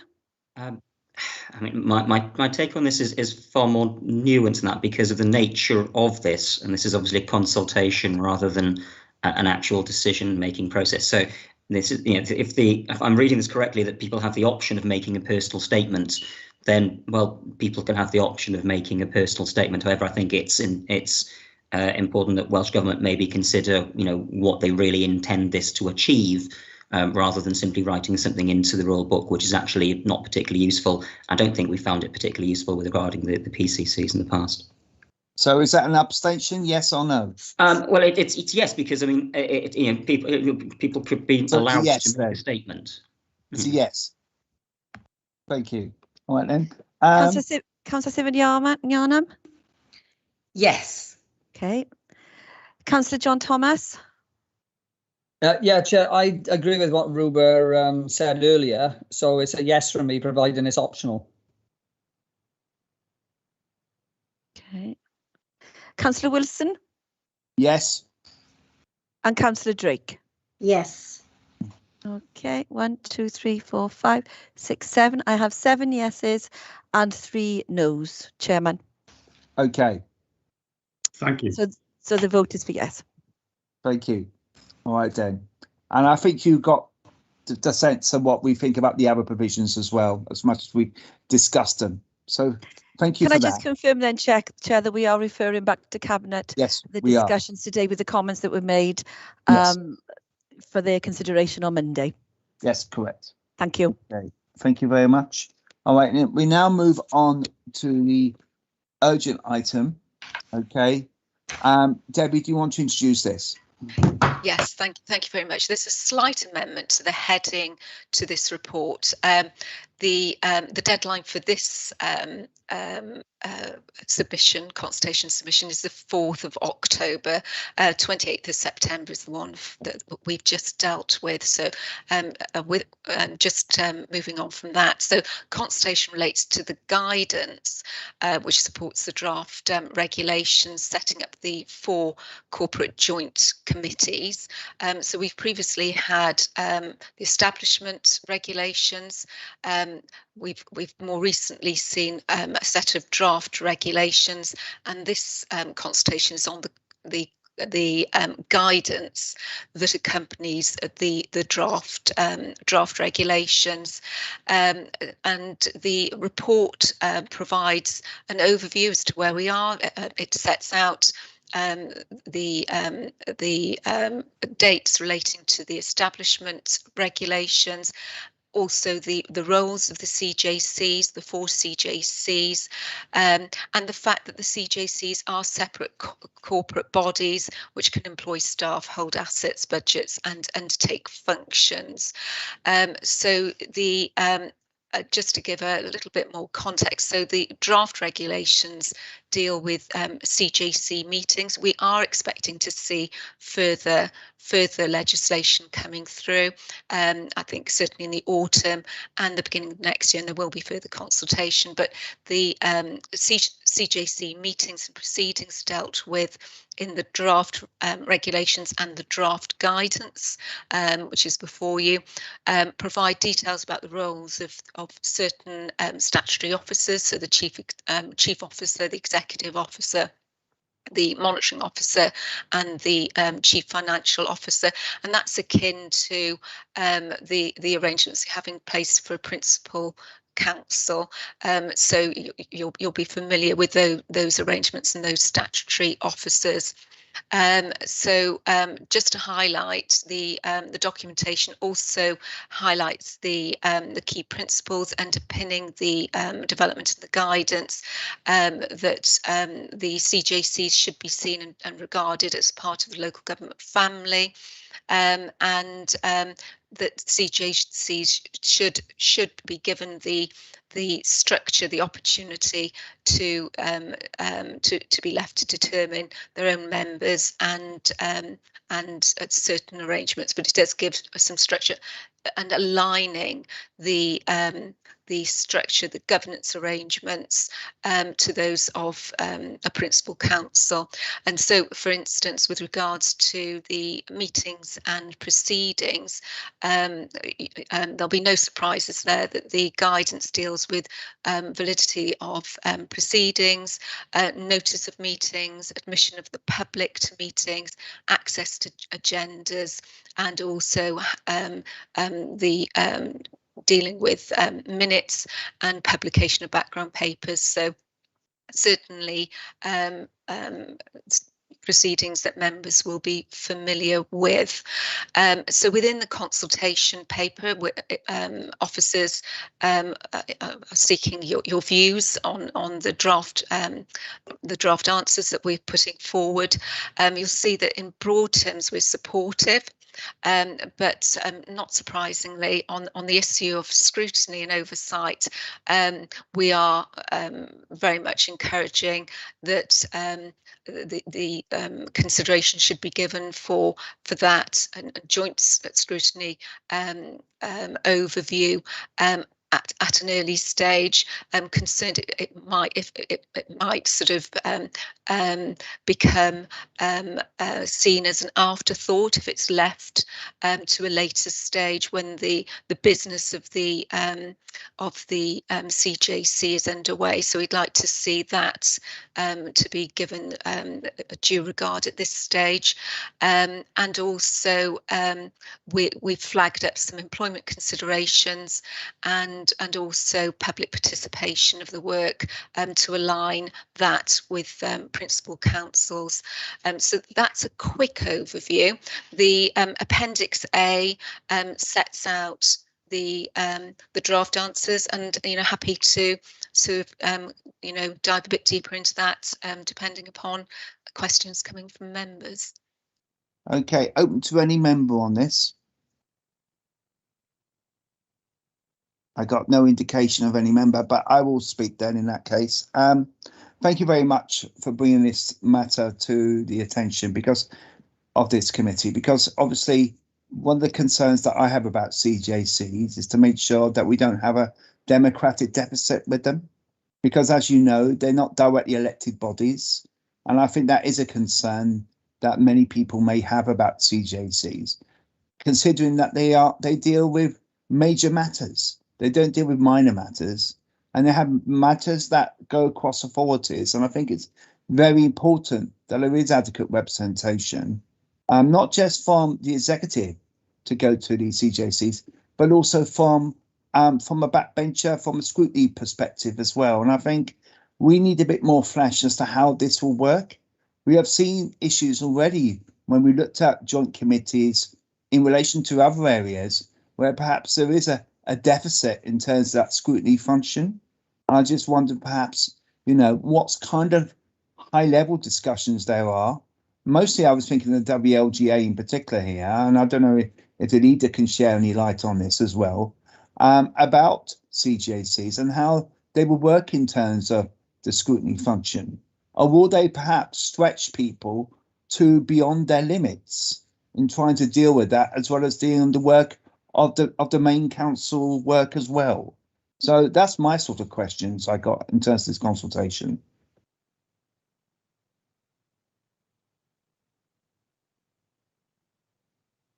Can I come in, Mark? Sorry. Yes, sure. Thank you. To be honest, it's very good questions you're asking, because the jury in some respects is still out on it. The fact is it's no legislation, and it's going to take effect. I think what's currently happening is that they're looking to see where or how they will work regionally, and clearly the Cardiff capital region is making a bid in this instance in our area, for example, to take on the functions of the CJC, because quite clearly some of them are already there anyway. We have a regional transport agenda as well. but you are right in terms of scrutiny, because the scrutiny needs to be addressed. What it is going to do is going to stretch those people who are leaders in particular and chief executives, because they are the ones who are going to have to attend these meetings, all of them. And there's going to have to be some reporting back. Now, that's one of the reasons I've tried to, whenever we can, put in the minutes from Cardiff Capital Region at the moment. So they go to Cabinet for consideration. But I know, because I've had both experience of both arms, is the scrutiny function is not up to scratch really, and it's something that needs to be addressed and needs to be addressed quickly. But that, as I said, the jury's out. I think the way that they will actually operate is still unsure, still unclear. And I think what they're trying to do in the first instance is actually set up the CJC, the corporate joint committees, and then work from there. I don't, Debbie knows of any more of that, but I don't. That's primarily where we are at the moment, is setting up those CJCs in the first instance. But clearly there has to be some scrutiny somewhere. Has to be. Absolutely. And I think just on the back of that, as touched upon in the executive summary, we are anticipating further consultation in the spring. We're also expecting to see further legislation in the autumn. So this isn't complete by any stretch. It does feel a little bit like a piecemeal fashion that we're going forward. But we are expecting further legislation. But I think it's really important at this stage to flag up that point, particularly with regards to the scrutiny role. And it doesn't mean that the CJC, certainly for the CJC that we're part of, wouldn't do it of its own accord. But from an officer's perspective, the recommendation suggestion would be to have it embedded in the regulations. Thank you. I got a couple members now wants to come in, and Councillor Thomas, then Councillor King. Yeah, thank you, Chair. And as Debbie and the leader have both said, there's still a lot of questions that remain to be answered on this, but I just feel that if we don't run with this, reorganisation is going to raise its ugly head again, because this is the sort of the halfway house really of councils working together rather than councils being forced together. So I think we have to run with it, but there's still a lot of questions that have to be answered to make it work properly. Thank you. Councillor King. Yes, thank you, Chair, colleagues. The Regional Transport Authority, or whatever we're called, it is recognised there's a risk of a certain amount of democratic accountability and scrutiny, as the leaders mentioned, that does need to be taken into account, and I think that is a worthwhile comment. But on the other hand, the CJCs should have more power to actually get stuff done, because one of my greatest concerns is that City Region and its subcommittee, or whatever you want to call it, the Regional Transport Authority, have done an awful lot of research and papers and feasibilities and studies and well tags and sorry, I'm in danger of swearing, but there's not much to be seen. And I'm sure Neil will does the same as I do at where he attends. But what are we doing? When will we do it? When will the public see it? And I think that's the argument. The CJC is better set up to actually get stuff delivered. So I understand all the cautions, and I echo them all myself. They resonate fully with me. But on the other hand, I think we have to accept that we need to give these bodies a chance to actually deliver. Yeah, thank you very much for that, Councillor King. I got no one else indicating they want to speak on this matter. So I wonder perhaps if you could add those comments on to that consultation. I know it's now going to Cabinet, and then it will then go off, and then probably, as you rightly said, we'll get updates for further on in the year to find out where we're going on this. Thank you. Okay, now we're now going to be moving on Now, obviously, we're now going to move on to item 8, which is review of senior leadership team structure. So there's certain officers now leave, please, before we start this part of the meeting.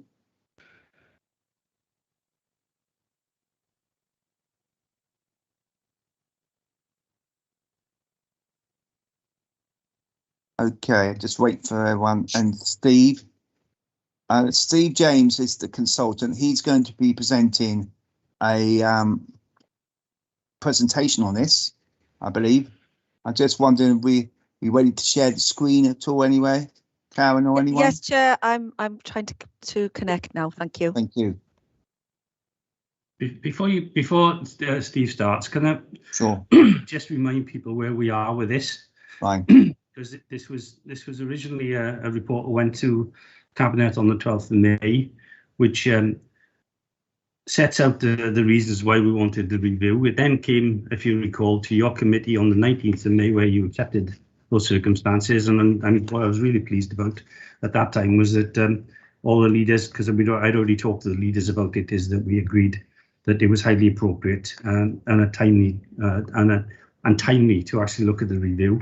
As you say, then it's come back to us on Monday, on 13th, and I just promised that this would come to Scrutiny Committee before it goes back to the full council on the 27th. So, as I say, this is Steve's report, and can I thank him formally for the amount of work that he's put into it, because there's a tremendous amount of work that he's actually carried out, and I know that he's talked to very, very, very many people. But it is clearly his report, it's his recommendations to you and to council, and I would hand over now to Steve and thank him for the work. Thank you. Thank you, Chair. Thank you, Leader. Yeah, there are some slides, Karen. I think you had them up and they seem to have disappeared.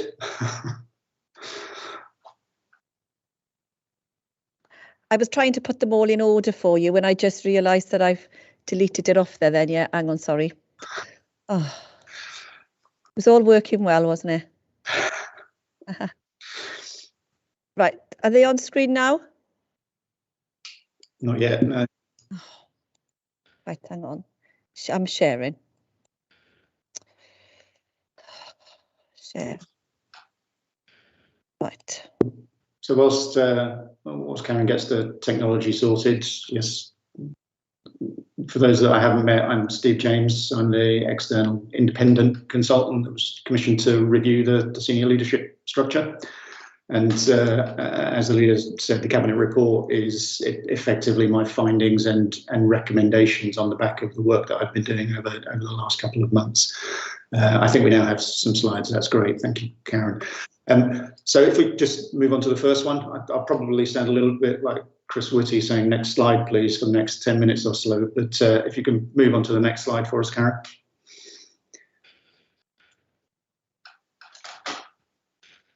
And we've lost them again.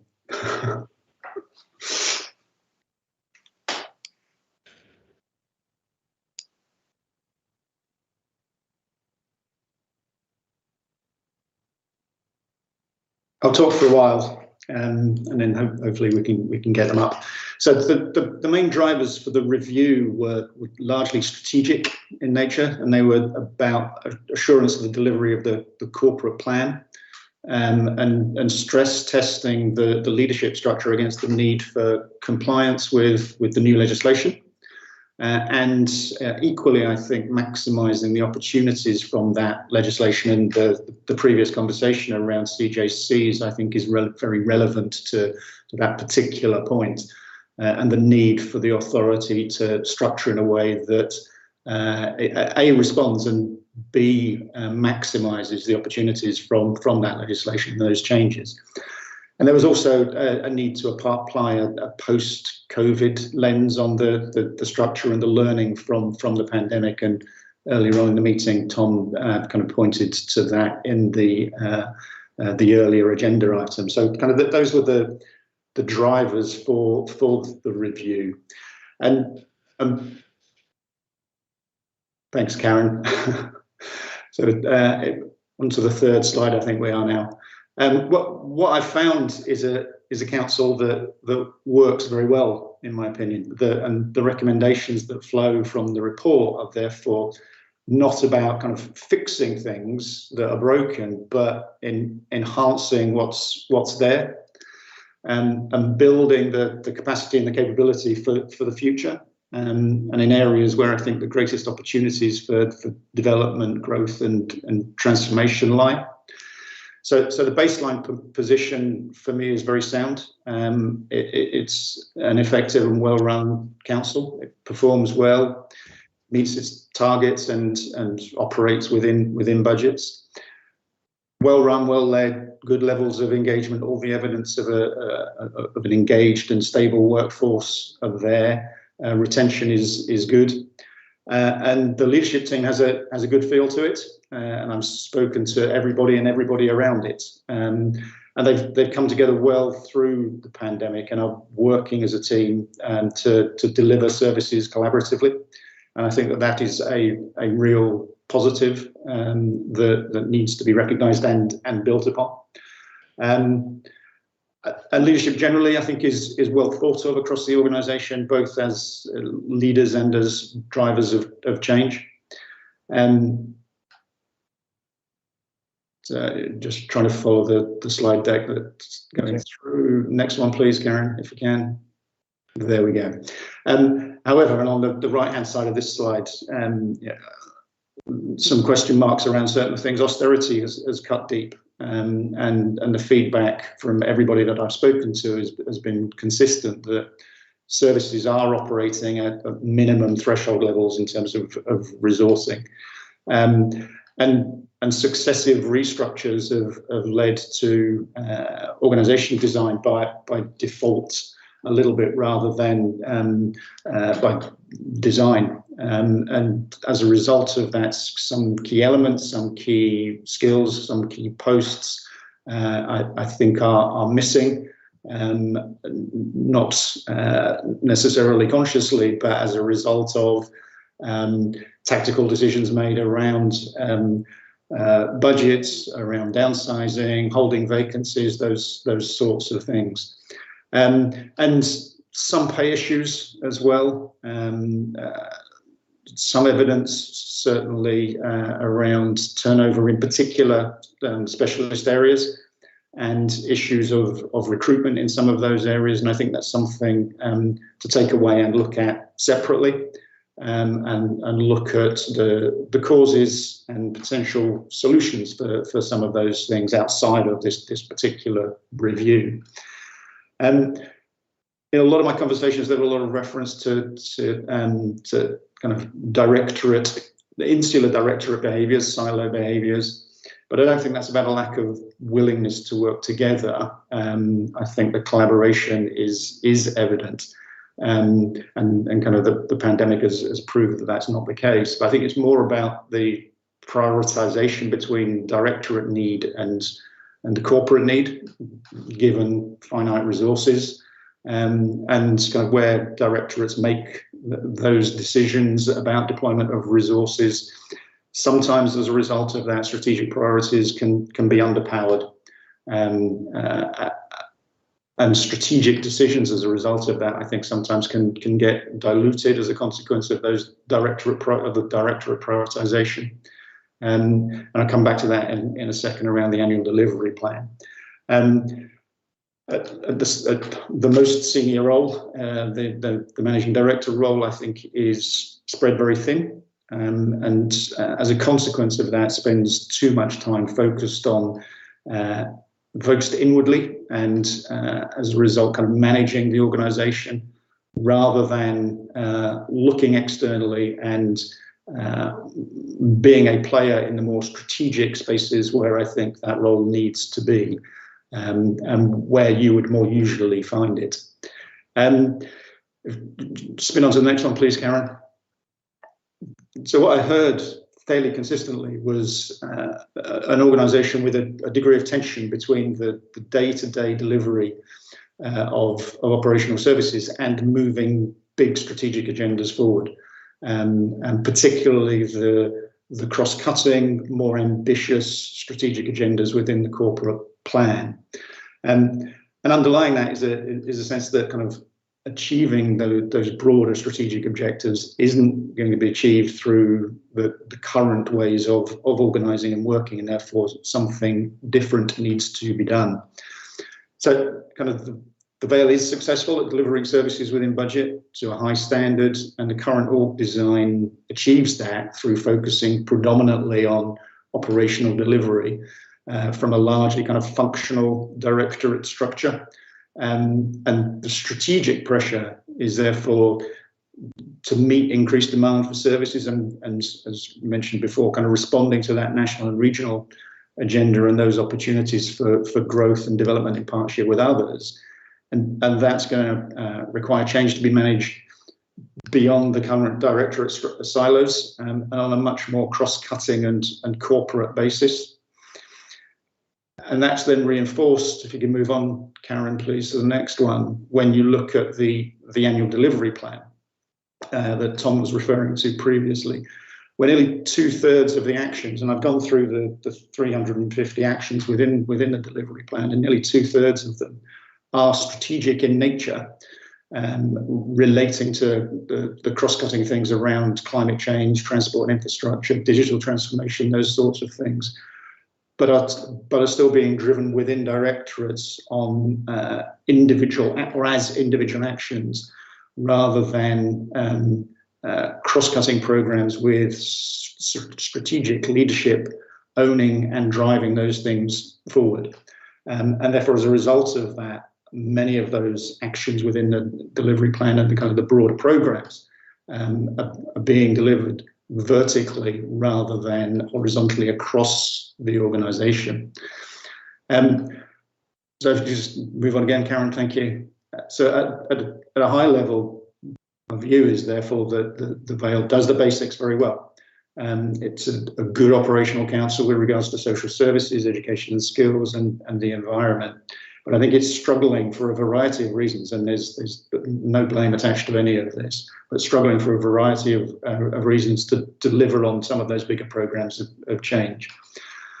And I think that's kind of where the focus then needs to be, and in particular, the strategies around place development, around strategic planning development, transport infrastructure, economic development, regeneration, climate change, and also around corporate transformation, so digitization, customer service transformation, new ways of working, those cross-cutting programs of transformational change that I think need clearer strategic leadership and ownership in order to move them forward and to deliver them in the way that they are envisaged within the corporate plan. And to shift that balance is going to need some investment in an enhanced strategic core to make that happen and to deliver that, to bring the grip and oversight to those cross-cutting activities and drive those changes through. And that isn't going to happen just by kind of doing the minimal requirements in terms of the legislation and creating a chief exec rather than a managing director and expecting him or her to then fill that space.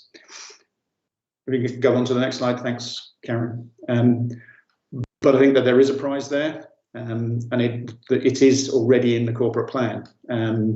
But without investment at the leadership level, I think my findings show that there would be a risk to the delivery of those bigger programs, and they form a significant part of the corporate plan and the longer term ambitions for the Vale. And I think they're therefore potentially very important roles to consider.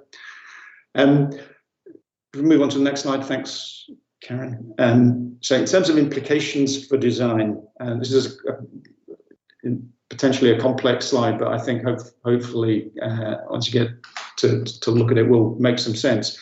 So my research shows that councils across Wales tend to adopt one of three high-level structural designs. And in the bottom left is those councils that are largely kind of operational in focus, with a dispersed leadership.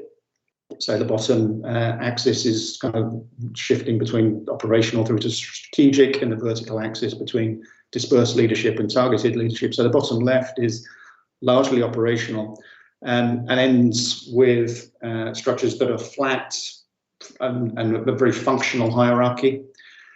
And this is where I position the Vale currently with regards to the way in which it's structured around corporate resources and place, which we'll see in a second on the current org chart as well. The top left is then still largely operationally focused, but with a very tight leadership around a chief exec or a chief exec and either a deputy chief exec or an assistant chief exec. But then what sits underneath those two roles are very flat structures in those kind of council designs. The top right-hand set of councils are then those that have very clear strategic leadership at director level in both the way it leads its corporate resources and also the way in which it leads its place agenda. So all of those councils in the top right have both a director of corporate resources, various titles, but effectively a director of corporate resources, and also a director of place. Again, some slightly different titles, but generally it is as presented in the recommendations.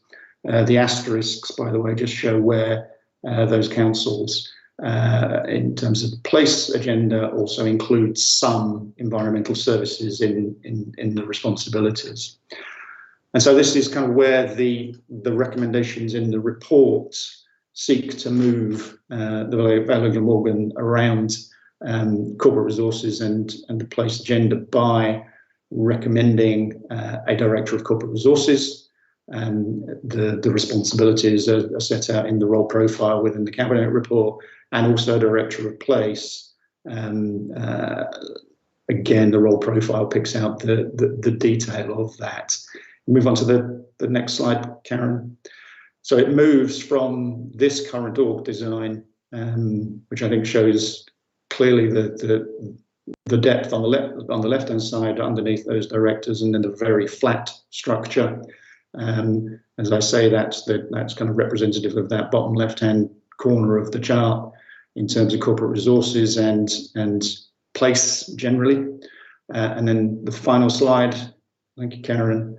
The recommended org design, therefore, being the introduction of a director of corporate resources with all the enabling functions underneath that, and then a director of place with the building blocks for that underneath the director of place there.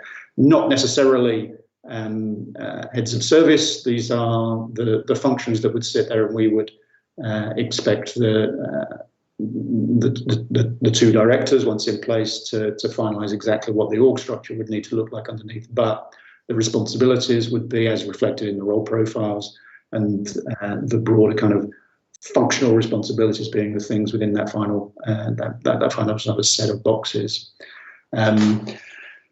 So that's the findings and recommendations contained in the report. So any comments, questions? Happy to take, Chair. Thank you very much for that, Steve. That was a fantastic presentation. I thought very succinct as well. But before I bring in members, I know we got a member of the public who wants to speak about this matter, and Mrs. Medhurst. I believe you got 3 minutes. I just wondered if you're ready, Mrs. Medhurst. Chair. Yes, please. Karen? If Mrs. Medhurst is ready, could I have a quiet word first? Yeah, sure. Mrs. Medhurst, are you ready? Yes, I'm here. Oh, okay. Can I just check with you, please, Mrs. Medhurst, that you received the email that I sent you regarding the written reps that I sent around 1:10 today? I have received an email, but I think I told you yesterday I've been involved in a public inquiry today, so I haven't really been able to give a great deal of attention to my, emails, etc. Okay. The public inquiry was virtual as well. Okay. Can I just confirm then that it does refer to the fact that as you've registered to speak, the written reps have not been circulated for discussion at the meeting in line with the public participation guide? Just wanted to confirm that to you. Thank you. And if you'd like, Chair, I can start then the 3 minutes for Mrs. Medhurst when she's ready. Okay. Are you ready, Mrs. Medhurst? I'd just like to say thank you for convening this meeting and giving me permission to speak, Chair. I am ready. I've been waiting 2 hours, 8 minutes. Okay. You started at 4. Okay. My speaking notes are presented absent any legal speak and personal names. In May, the head of Human Resources, in conjunction with the leader, commissioned Solus and Business Limited to undertake a review of the council's senior management structure. In August this year, Solus and Business Limited received 2 payments from the council's general fund, totalling £7,930. I am asking Scrutiny to confirm if these payments were for the review and if they met the criteria of best value. Also to establish if Solus and Business Limited will be undertaking further work for the council regarding the senior management shake-up. The incumbent managing director has been in post since May 2015. The senior appointments committee at the time unanimously chose the current MD for the post that was publicly advertised. This committee was supported by external consultants, Solus Enterprises Limited. Since November 2018, the MD has been the chair of the Society of Local Authority Chief Executives and Senior Managers, Solus Group Limited, Wales branch, the parent company of Solus in Business Limited. Solus and Business Limited is the successor company to Solus Enterprises Limited. Based on these facts, I have genuine concerns that the appointment of Solus and Business Limited to undertake the review was truly objective, as stated in paragraph 1.1 of the report to Cabinet. I would expect Scrutiny to determine if the MD declared an interest during the procurement process.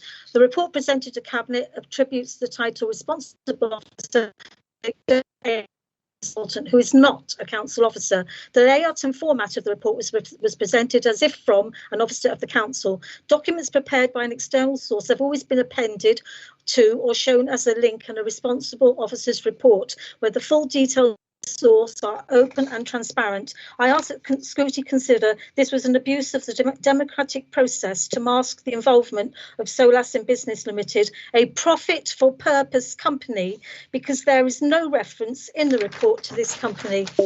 With regard to paragraph 4.3 of the report, the Scrutiny Committee must subject the comment, it has been clarified that this post will not need to be advertised as the current post holder is already designated as head of paid service, to vigorous scrutiny. This will mean examining under what legal and or lawful criteria this comment was founded on. Whoever is appointed in the newly created post of Chief Exec, Directors of Place and Directors of Corporate Resources, then a matter of law, they must be appointed on merit. Should any current senior manager be the subject of disciplinary action or misconduct allegations that remains unresolved because the Appeals Committee or the Investigating Committee has either not convened or are yet to complete their deliberations on the case, then clearly such a senior manager cannot be considered for a newly created post on merit unless— Sorry, Mrs. Medhurst, your 3 minutes is cleared. I'm afraid, Chair, 3 minutes.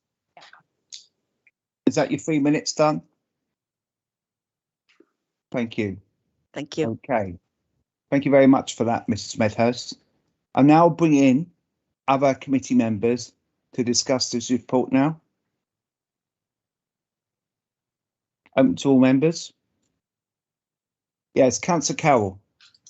Thank you, Chair, and thank you, Steve, for the presentation. And I'd also like to place on the record my thanks to you for the briefings that you've given me and indeed other opposition group leaders throughout this process. Obviously, there are some rather large changes within this report. I think that some of them have been put on place for statutory reasons, in particular the change of the post of chief executive.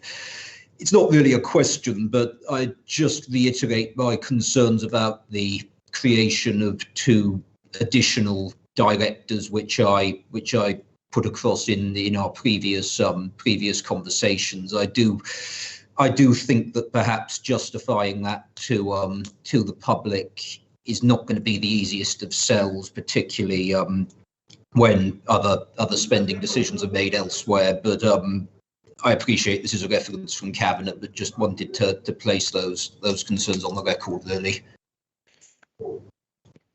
Okay. Thank you, Councillor Cowell. Steve, do you want to respond to that at all? I think it's difficult for me to comment in terms of the prioritisation of investments for the council. I think the report sets out my findings given the brief that I was given around providing assurance of the delivery of the corporate plan and meeting the broader ambitions and objectives of the council, and the potential risks that I think I saw both structurally and as a result of the conversations that I had of what is a relatively flat structure, particularly in terms of corporate resources and place, and the risk that I think that then brings in terms of the delivery of the corporate plan and the broader ambitions, and therefore it's positioned as being an investment in order to help to assure the delivery of that, and mitigation of the risk of it being diluted as a result of the flatness of the structures currently and the lack of strategic leadership in some of those areas. Thank you very much. Councillor John. Thank you very much, Mr. Chairman. Thank you, Steve. Very good presentation, and I've seen a couple of times now. Thank you very much. I really wanted to ask you your opinion. The council made a lot of cuts back some years ago in the reshaping of the council. Would you say that we made the wrong decisions then in cutting back, or, for example, making a managing director role and head of finance all part of one, and dispensing with a chief executive? Maybe we didn't look at the picture big enough at that time, or that we just set about cutting things to the budget and the fact that the funding that was coming through from the Welsh Government, and we were looking to make savings in lots of areas, and subsequently senior management took a hit, as did many other posts. So would you agree that we made that mistake at that time? Yeah, I first of all, I wouldn't say it was there were any mistakes made in that respect. I think what the Vale of Glamorgan did was similar to the vast majorities of councils, not just in Wales, but in England as well, in response to very significant, very immediate needs to meet reduced budgets. And those sorts of decisions were made in the context of service deliveries and priorities and agendas at that point.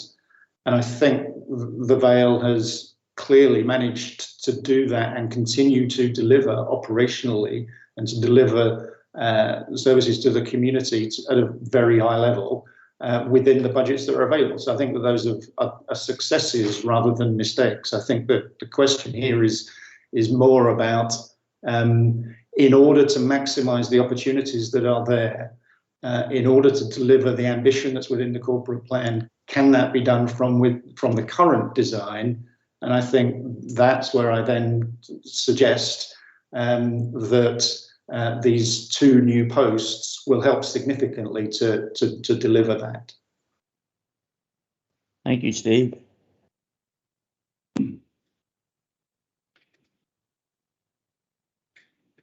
Can I make a comment, Chair?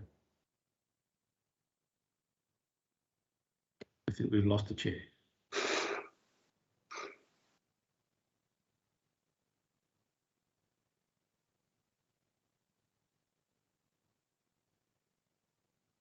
Pam, take over the chair.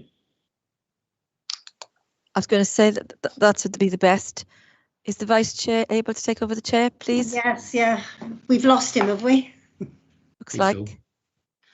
Can I say, just make a comment here, because when we presented this report originally, before Steve was appointed, we went through lots of things that were there at the time, and we did a synopsis of where we were, like the fact that we had changes in 2012, in 2015, in 2019, and indeed we started to learn some lessons in 2020 during the pandemic, because that's when we realised there was an increasing demands and an urgency urgency in moving forward with the digital agenda, because otherwise we wouldn't be doing what we're doing now, for example. So that was the reason why we wanted to do that, but also the fact that things have moved on a lot, and the fact that Welsh Government bringing in new legislation. They brought in the new Wales Act, they brought in the CJCs, but we're also then, as a council, trying to move forward in terms of the climate change, of the new corporate plan, and as Steve highlighted, and I have to say, he's gone through everything with a fine-tooth comb. Also, the recovery from coronavirus. So all these things were starting to come to the fore. We set up our climate change. We set up the Project Zero. All these things have now got to be managed strategically. And I think Steve's made the point, and I think the one slide that struck me originally was where you were at each of the directorates, and you show what was operational and what was strategic. And I think that's sort of when the penny dropped in some respects, because during the pandemic we had a massive change in the way that our officers had to work, and I have to say how they changed as quickly as they did was amazing. But I think the point was that we did lose some structure, because people were concentrating on their own areas all of the time, so that they were in these silos, which we've tried to avoid for years and years and years. And it's got to the stage now where we've got to stop, we've got to start, we've got to reset, and I think reset is the right word. So I thank Steve for the amount of work he's done, and I've had lots of conversations with him, and I thank him for the fact that he talked to all the group leaders along the way too. And yes, it is going to cost money. We said that, but the warts and all are in this report from him, to be fair. But I think what we've got to be careful about is that we don't manage decline, and maybe that's where we'll be going if we don't sit back, reset, have a view of where we are compared to where we used to be, because life has changed dramatically. I've wondered about this. I've talked to Steve quite a lot, and over the time, because clearly either we do nothing, and that's up to the members. There's no compulsion on members to do anything. If they don't want to do it, they don't have to do it. But I think we employed Steve to come here and tell us how we saw it, warts and all. And I have to say, he's gone through different structures, and this is the one he recommends, and it's up to you to decide whether you want to accept it or otherwise. I can't say any more than that. I think it's the right thing to do, because if we're going to stay the best authority in Wales, then we have to make sure we have the structure, the capacity, and the capability to do it. I'll shut up now. Thank you. Back to the chair now. Now he's returned. Yeah, thank you. My power cut, I'm restored now. So we're now moving on to the Deputy Leader, Councillor Liz Burnett. If I can juggle the various buttons. Thank you, Chair. The leader just mentioned managed decline. When you get to a position of 11 years of austerity, and that we talk every budget setting about things being cut to the bone, and there comes a question of what do we look at? What is the future going to look like for this council, and more importantly for our communities? And I have to say, I'm still ambitious for this council. I still want to do things. I mean, I keep saying it, but my backdrop, who on earth would have taken on a listed building in the middle of a pandemic? But we did, and we turned it around. But actually, what we asked our officers to do during that period was probably a bit too far in terms of what they did, what they delivered during the pandemic. And we look at the structures. We know that we have to sort out the MD to chief exec position. That's part of legislation that's ahead of us. We need to do that. So the question for us is, we're making one change. What do we want to be doing going forward when we have climate change ahead of us, we have nature emergency ahead of us, and we have Brexit and the impact of that ahead of us. I was talking to the local action group from the rural, creative rural communities, rural regeneration today. And that funding finishes, that European funding finishes. Do we want to lose the amazing community-led regeneration that's been going on in the rural Vale? Do we want to lose all the impact that that's had on service delivery, where the leader way of working has actually helped us in terms of developing, whether that be Big Fresh, developing community libraries, their skill and expertise? Do we really want to lose that? Or do we need to be looking strategically and looking at place, talking to people about what do they want their places to be like? And so I think that this is a really super report. I think it helps us to define our way forward. And I very much look forward to hearing Scrutiny's contribution. Thank you. Councillor Moore, do you want to come in before I bring in members of Scrutiny as well? Yes, if you don't mind, Chair. One of the things I just want to highlight is that there's been some suggestions that it's wrong that the managing director becomes the chief executive. The fact is he is a head of paid service, and it basically is a change of naming more than anything else. And just for you to be aware, because this is the first thing that I asked. When the legislation came out, and since before we started this, was that does that mean we have to go out to open competition for the new chief executive?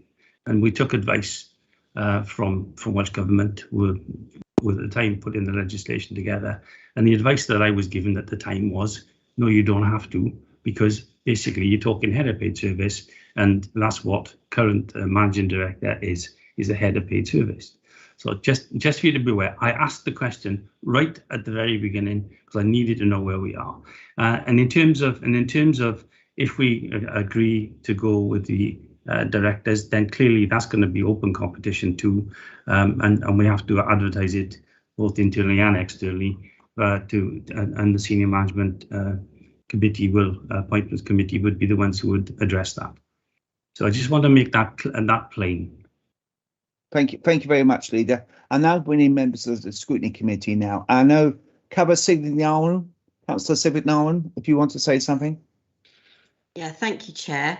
Thank you, Steve, for that presentation. That was really helpful. In detail, your report does sort of mention sort of talking to unions and so forth going forward. This is a kind of a starting block, I assume, for that discussion with staff going forward. And clearly we are ambitious, but we also we can't behave in this we can't maintain sort of a lean staff and deliver what we want to deliver. So this is a way forward. But Chair, can I also make a sort of a recommendation that we ask the Cabinet to note Miss Medhurst's comments today. She does raise allegations, and I'm not commenting on that, but she raises points, and I do think Cabinet should note that going forward. Thank you, Chair. Okay. I'm going to make some points as well. First of all, I think what you're saying, Steve, in terms of that report and the presentation means that we got to think about the council for the future. Now, at the moment, we've had lots of austerity for a number of years for this council and other councils. And my view is that cannot continue. We have got to be thinking about the future. We've got to be thinking of focusing on strategy, because I think going forward, especially with the CJCs and the new structure local government, whatever you want to call it, that is open to your interpretation. I think we've got to be on that top table, and I think it's better to be on the top table in a position so that we can really start that in May 22, then rather than thinking we're going to come late to that table. Other organisations will have their agenda, and we'll have to fit in with their agenda, rather than us and other leading authorities setting that agenda. And that's my view that comes out of it here. I mean, I think it's an investment for the future. I see it as an investment. I don't see it as spending money for spending money's sake. I think it's really vital investment. To me, it's like, you know, you're buying a house and you're doing an extension. To me, this is the extension that completes the house. And that's how I see it. Okay, I'm bringing Councillor Thomas now.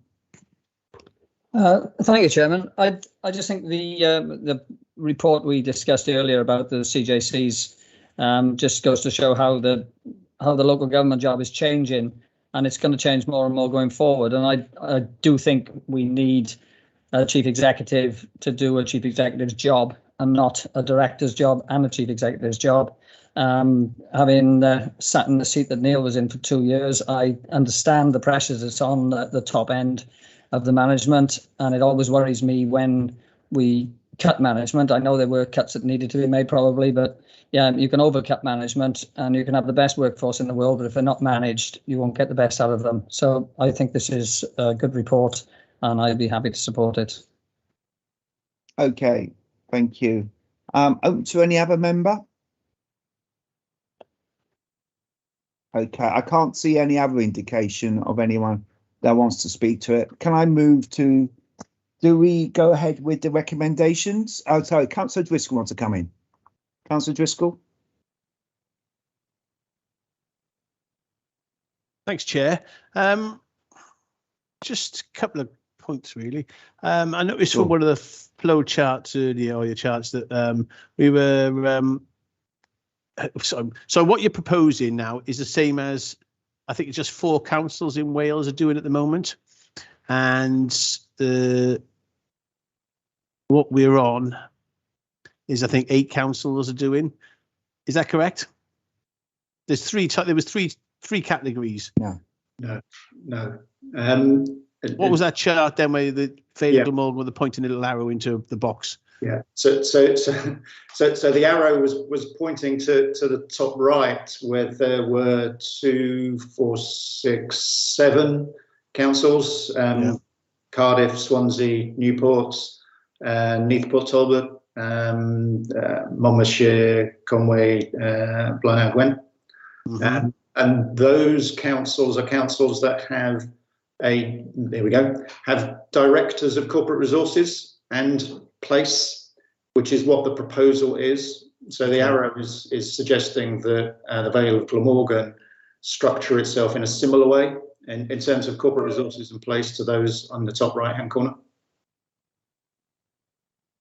Okay, and which one are we at the moment? We're in the flat functional one, are we? The flat functional hierarchy. On the right hand side of the org chart currently, reporting into the managing director, there are 4 or 5 heads of service.